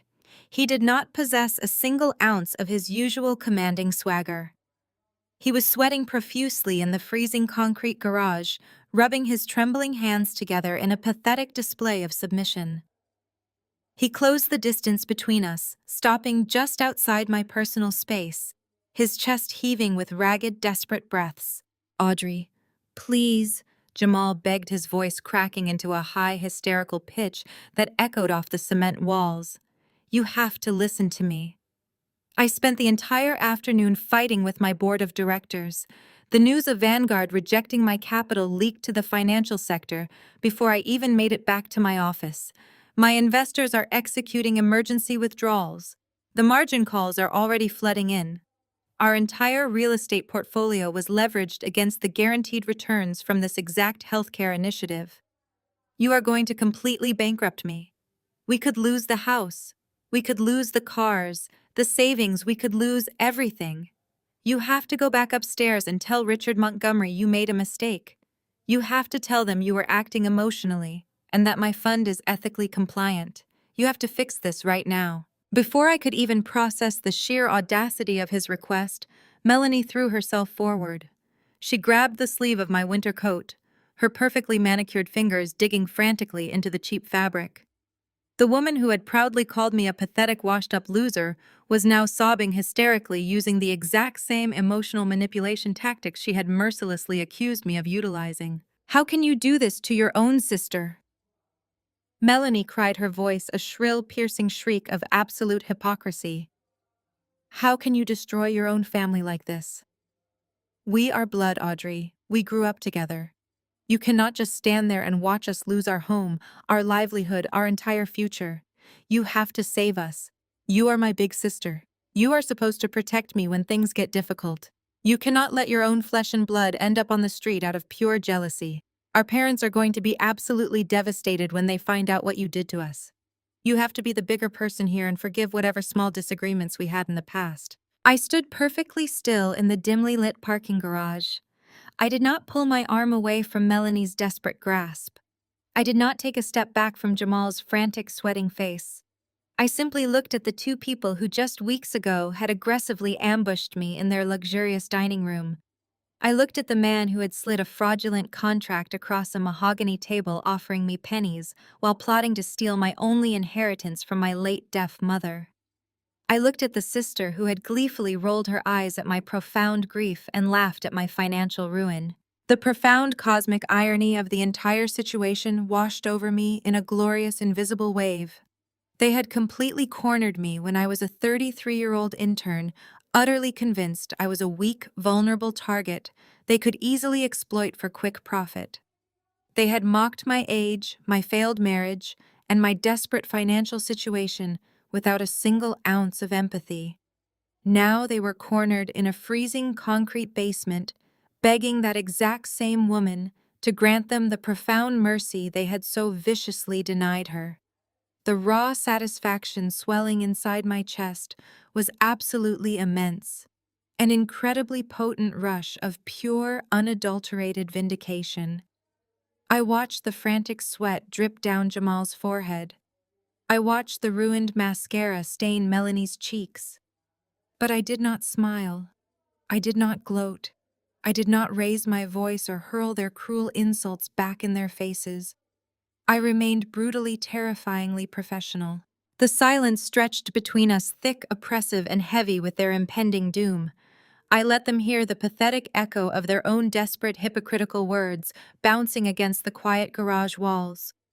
I intentionally let them stand there in the freezing air to fully realize the catastrophic magnitude of their own arrogant actions. I was no longer the silent punching bag for their toxic suburban insecurities. I was the executive project director of a $50 million account, and they were simply a rejected predatory vendor desperately trying to circumvent a closed corporate channel after hours. I looked down at Melanie's manicured hand, clutching my cheap winter coat, treating me like a life raft when she had previously treated me like an anchor. And then I slowly raised my eyes to meet Jamal's terrified, bloodshot stare, preparing to deliver the final freezing truth they so desperately needed to hear. I carefully peeled Melanie's frantic, trembling fingers off the sleeve of my winter coat, dropping her hand back to her side. I stepped back, creating a physical boundary in the cold, concrete space. I looked directly at Jamal, watching the beads of sweat track down his temple despite the freezing temperature of the underground garage. You told me to sign over my share of Mom's house because I was a financial liability, I said, keeping my voice perfectly modulated. You sat at your polished dining table, poured yourself a $300 glass of wine, and explicitly told me that I was an obstructive holdout. You said I was a burden to your success. Jamal opened his mouth to stammer an apology, but I raised my hand, silencing him instantly with the exact same dismissive gesture he had used on me before. Well, Jamal, I continued, letting the words fall like stones. You are a financial liability to my $50 million project. I am just acting like a financial genius. Is that not exactly what you called yourself when you tried to extort a penniless intern? Jamal physically recoiled as his own arrogant words were fired directly back at him. His shoulders slumped, the adrenaline draining from his body. The realization that his ruthless corporate philosophy had just been executed against him left him entirely speechless. He had built his entire career on the principle of eating the weak, and he had just discovered he was no longer at the top of the food chain. I unzipped my worn tote bag and retrieved a thick legal envelope. I held it up in the dim fluorescent lighting, making sure they both could clearly see the official seal of the Municipal Zoning Board stamped across the cover. I turned my attention to Melanie, whose eyes were darting nervously between my face and the document in my hand. "You assumed that because I was struggling, I was stupid," I said, my tone shifting into something infinitely sharper. "You thought you could slide a fraudulent lowball offer across the table and bully me into surrendering the only tangible piece of our mother's legacy. But while you were busy trying to humiliate me, I was busy making calls to my legal team." I took a step forward, bringing the envelope right into Jamal's line of sight. "By the way, my lawyer officially filed an injunction against your massive commercial development permit this morning," I stated, delivering the final fatal blow to his real estate empire. "We filed a formal contest citing predatory acquisition tactics and hostile coercion of a minority shareholder. The municipal board has officially frozen your entire project. Mom's house stays exactly as it is. You do not get to tear it down. You do not get to build your high-yield commercial complex. You do not get a single brick." Jamal let out a guttural sound of pure despair, leaning heavily against the concrete pillar as his knees finally buckled under the weight of his total financial destruction. He buried his face in his hands, his expensive suit wrinkling as he slid down the wall. The realization that he had lost the Vanguard media contract and his flagship real estate development on the exact same day was completely paralyzing him. Melanie, however, reacted with pure, unadulterated hysteria.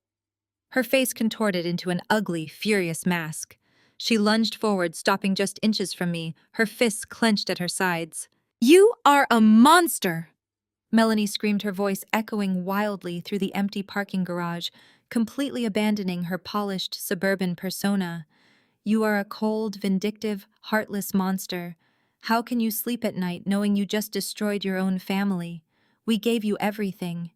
We tried to help you when you had absolutely nothing, and you just stabbed us in the back. You are dead to me. Do you hear me?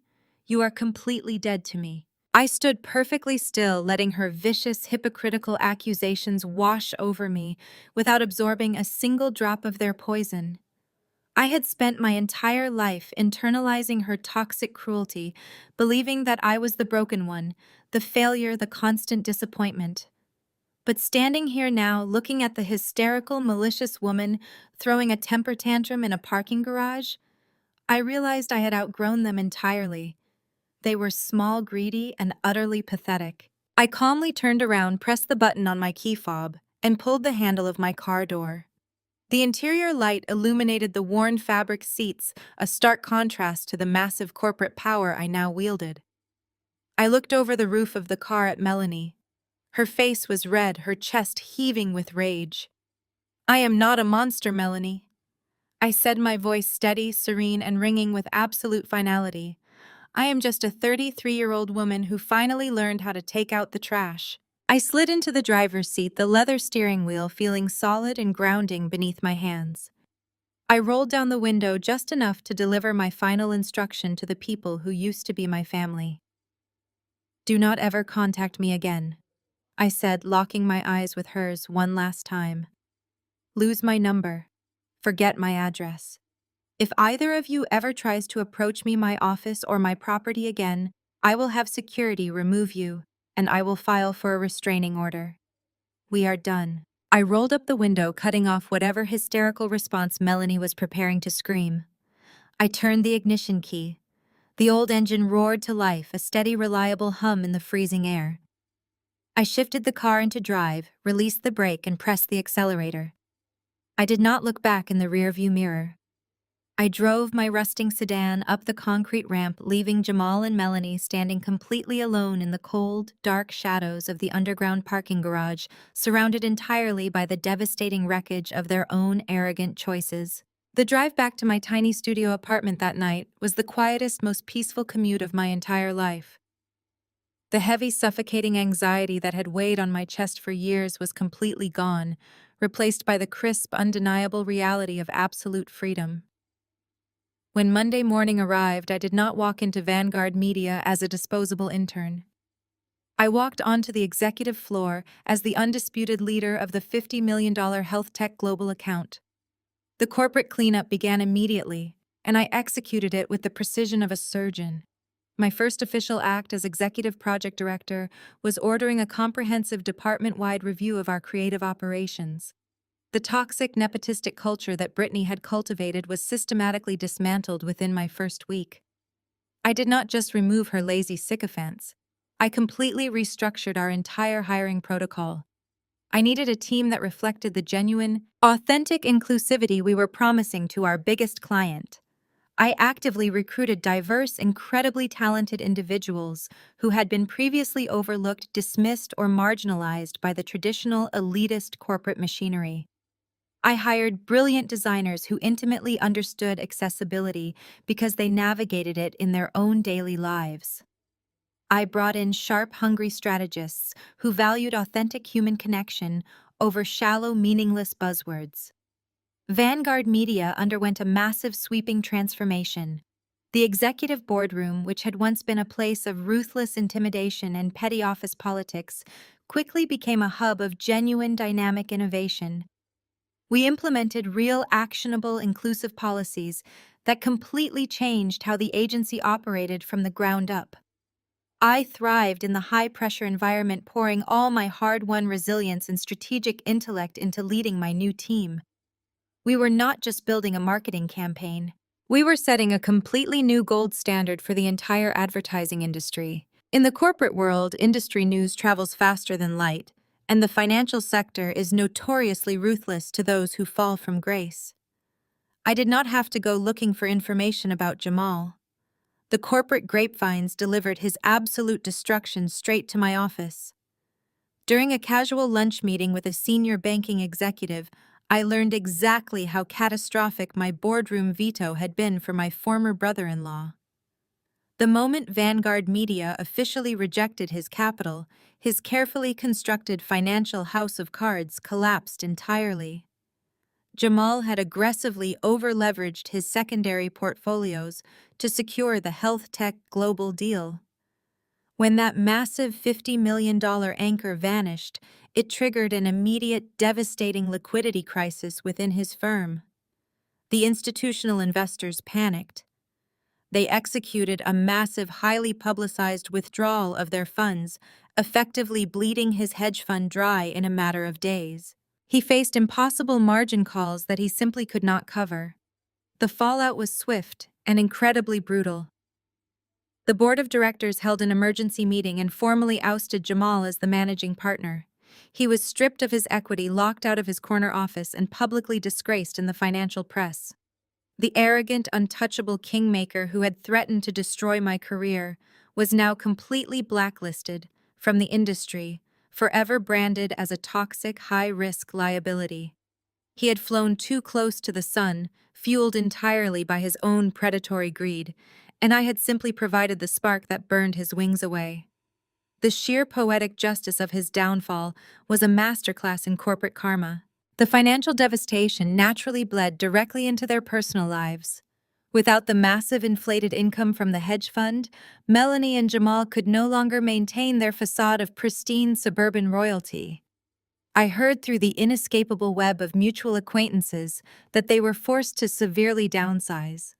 They had to put their custom-built, sprawling modern mansion on the market at a significant loss just to cover their immediate crushing debts.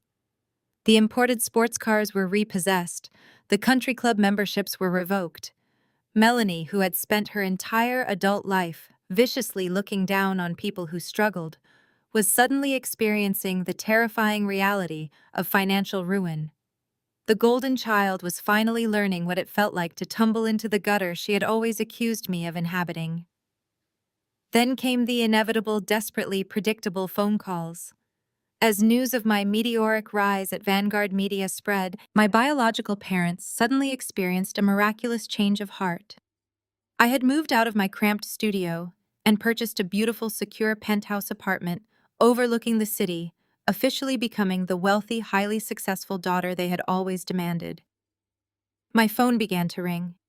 I ignored the calls, watching my father and stepmother's names flash across the screen before sending them straight to voicemail. I would sit at my expansive mahogany desk, staring out the floor-to-ceiling windows of my corner office, and watch the voicemail transcriptions roll in, Audrey, we heard about your incredible promotion. My stepmother's transcribed voice would read dripping with artificial warmth and profound desperation. We always knew you had this hidden genius inside you. Please call us back. We want to celebrate you. We want to reconnect and put the past behind us.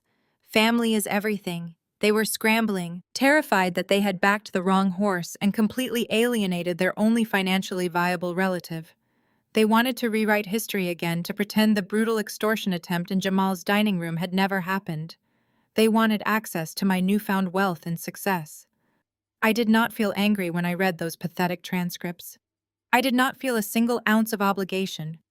I simply reached out, selected the audio files, and permanently deleted the voicemails without ever listening to the end. They had made their choice when they handed me that gold pen and told me I was a burden. I was making my choice now. My boundaries were forged in steel, and no amount of fake, desperate apologies would ever grant them access to my life again. I turned my phone face down, picked up my project files, and got back to work. 3 months later, the Health Tech Global Inclusivity Campaign officially launched across international media markets, and its execution was absolutely flawless. We bypassed traditional sterile corporate messaging and delivered a profound human-centric narrative that instantly resonated with millions of viewers. Our broadcast spots featured actual patients and seamlessly integrated native sign language speakers, completely revolutionizing how the medical industry communicated accessibility.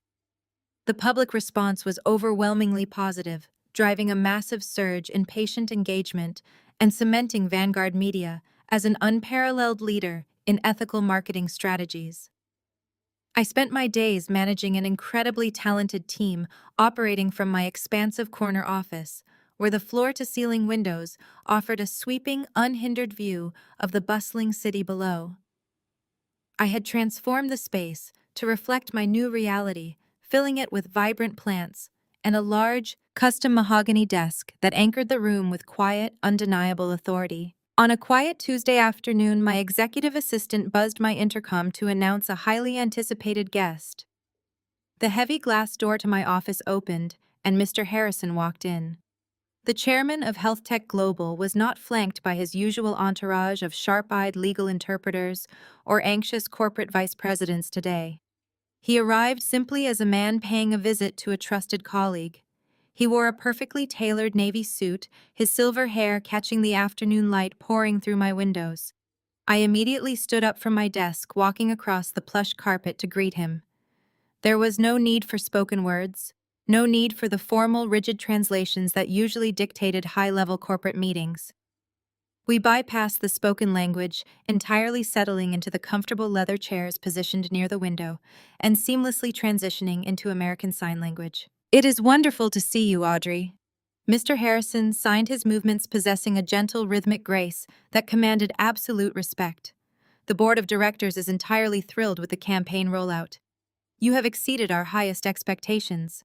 I smiled warmly, my hands moving with fluid precision. "The success belongs to the incredible team we built," I signed back. "We just gave your patients the voice they always deserve to have."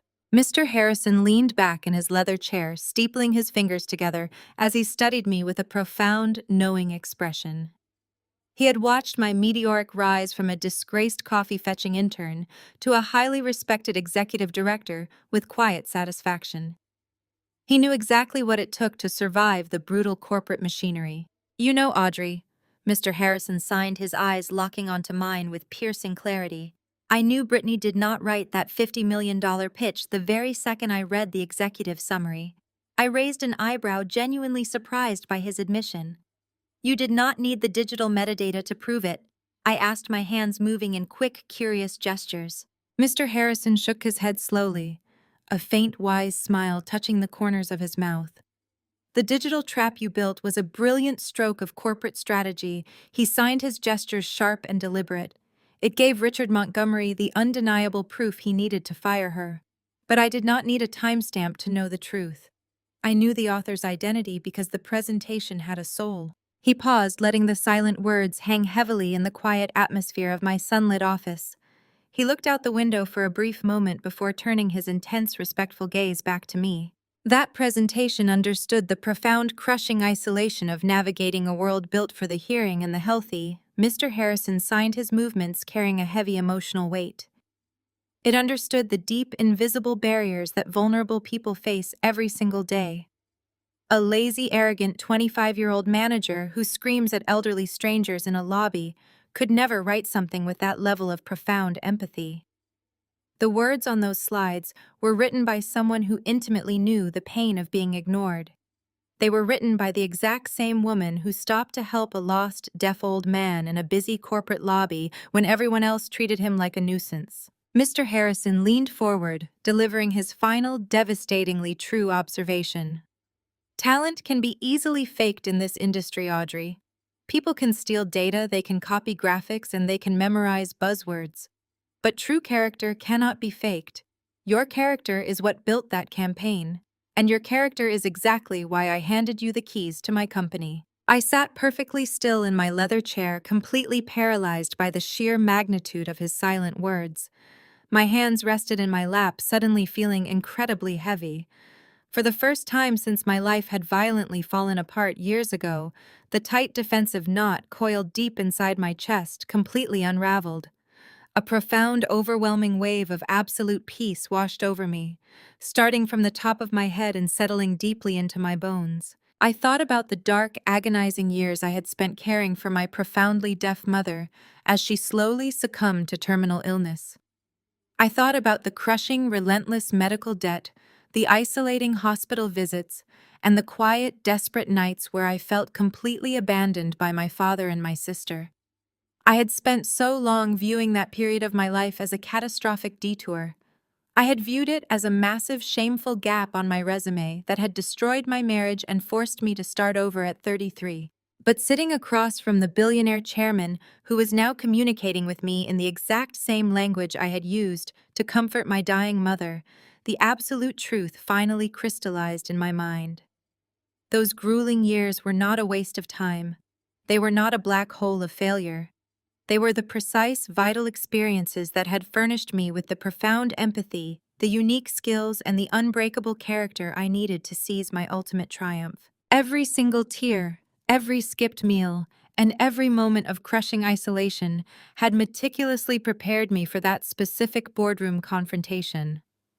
The trauma was not a punishment, it was my training ground. My mother's deafness had taught me the language that secured my introduction to Mr. Harrison. My financial devastation had taught me how to recognize and exploit Jamal's desperate liquidity crisis. The profound pain of my past was the exact arsenal I had used to conquer my present. I was not a victim of my circumstances. I was the master of them. After Mr. Harrison departed, leaving behind a profound sense of validation that settled deeply into my spirit, I turned my heavy leather chair to face the massive plate glass windows of my corner office. The afternoon sun was beginning its slow descent, casting a warm golden hue across the sprawling city skyline. Below me, thousands of cars crawled along the busy avenues, appearing as tiny, insignificant specks of light in the deepening shadows. Just a few short months ago, I was down there on those chaotic streets, shivering in my thin winter coat, rushing to catch a crowded subway train back to a freezing, dilapidated studio apartment. I was drowning in insurmountable medical debt, nursing the fresh wounds of a shattered marriage, and desperately trying to survive the daily humiliating abuse of being a 33-year-old corporate intern, fetching lattes for 20-somethings. I looked at my reflection in the cool glass. The woman staring back at me was no longer a victim. She was not the broken, penniless divorcee my family had so viciously mocked over a $300 bottle of wine. She was a powerful, untouchable executive who dictated her own terms. I had orchestrated a $50 million corporate takeover, completely rewritten the inclusivity standards of a major advertising agency, and systematically dismantled the arrogant, predatory empire of the very man who tried to extort me. I had achieved all of this, not by relying on the people who were supposed to protect me, but by leveraging the very hardships they had used to tear me down. The Vanguard Media Building was quiet now. the frantic energy of the workday bleeding away into a calm, productive evening. For the first time in my entire adult life, I felt a deep, unshakable sense of security. It was not just financial security, though the massive compensation package sitting on my desk certainly provided that. It was an emotional fortress. I had proven to myself that I possessed the sheer intellectual firepower and psychological endurance to survive absolute devastation and rebuild an empire from the ashes. As I watched the city lights flicker to life against the twilight, my thoughts inevitably drifted back to Melanie Jamal and my biological parents. For my entire life, they had actively worked to shrink my existence. They needed me to be the struggling, pathetic failure so they could comfortably maintain their own fragile delusions of grandeur. Toxic family members possess a terrifying ability to rewrite reality. They will take your deepest grief and aggressively frame it as sheer incompetence. They will take your profound sacrifices and label them as selfish burdens. They build an inescapable, suffocating narrative around you, a tiny, dark box, designed to keep you permanently beneath them, forever begging for scraps of their conditional approval. They feed on your desperate attempts to defend yourself, using your emotional reactions as absolute proof that you are exactly the unstable, bitter person they claim you are. I realized then the ultimate liberating truth about surviving narcissistic family dynamics. You cannot argue your way out of their false narrative. You cannot explain your true worth to people who are entirely committed to misunderstanding you. If you engage in their battles, you are playing by their rules on their territory, fighting a war designed solely to drain your energy and validate their cruelty. The only way to truly win is to completely outgrow their narrative. You must step entirely outside the tiny box they built for you and refuse to ever look back. You must absorb their cruel insults in absolute silence, weaponize your own pain, and meticulously build your empire in the dark. When you finally reveal your hand, you do not need to scream or shout or hurl their bitter insults back at them. You do not need to demand an apology that will never come. You simply let your undeniable, overwhelming success be the absolute loudest sound in the room. I had let my success deafen them. The crushing weight of my professional triumph had completely obliterated their arrogant suburban fantasy. I did not destroy their lives out of malicious revenge. I simply stopped playing my assigned role as their perpetual victim, and without my blind compliance, their entire toxic foundation violently collapsed under its own weight. I reached across my large mahogany desk and picked up my pen. It was not a heavy gold-plated fountain pen used to intimidate and extort vulnerable relatives. It was a simple, reliable tool I used to sign contracts that elevated marginalized voices and built genuine, authentic community connections. I had successfully reclaimed my life, my narrative, and my mother's true legacy. I had transformed a terrifying, absolute rock bottom into a brilliant, unshakable foundation. The sky outside my window faded into a deep, velvety black, but my office remained bathed in bright, clear light. I was finally standing entirely in my own power, and I knew with absolute certainty that I would never allow anyone to drag me back into the shadows again. Sometimes the people who share your blood are the first ones who will try to bleed you dry. But remember, they can only keep you in the dark if you forget that you hold the matches. Have you ever had to cut off toxic family members to finally achieve your own success? Let me know your story down in the comments. If you enjoyed this video, please hit that like button, subscribe to the channel, and share it with someone who needs a reminder of their own worth. Until next time, stay strong and never apologize for your success. The most profound lesson embedded in this journey is that reacting to toxicity only feeds it, while silent, calculated growth destroys it. When faced with relentless cruelty from both a corporate manager and her own family, the natural human instinct would be to scream, cry, or desperately defend oneself. However, engaging in their battles on their terms only validates their false narratives. The true victory is found in stepping completely outside the suffocating box they have built for you. The protagonist did not waste her energy trying to convince her relatives of her worth. She understood that people committed to misunderstanding you will never listen to your truth. Instead, she absorbed their insults and weaponized her own pain. Her darkest years of caregiving and financial ruin were not a detour, but the exact training ground that equipped her with the empathy and resilience needed to secure a massive triumph. She allowed her abusers to severely underestimate her, using their arrogance as the very tool for their undoing. Ultimately, this story teaches us that our worth is never defined by those who constantly try to shrink us. You do not need to demand apologies that will never come or fight for a seat at a table where you are disrespected. You simply need to build your own table in the dark and let the undeniable weight of your success be the loudest sound in the room.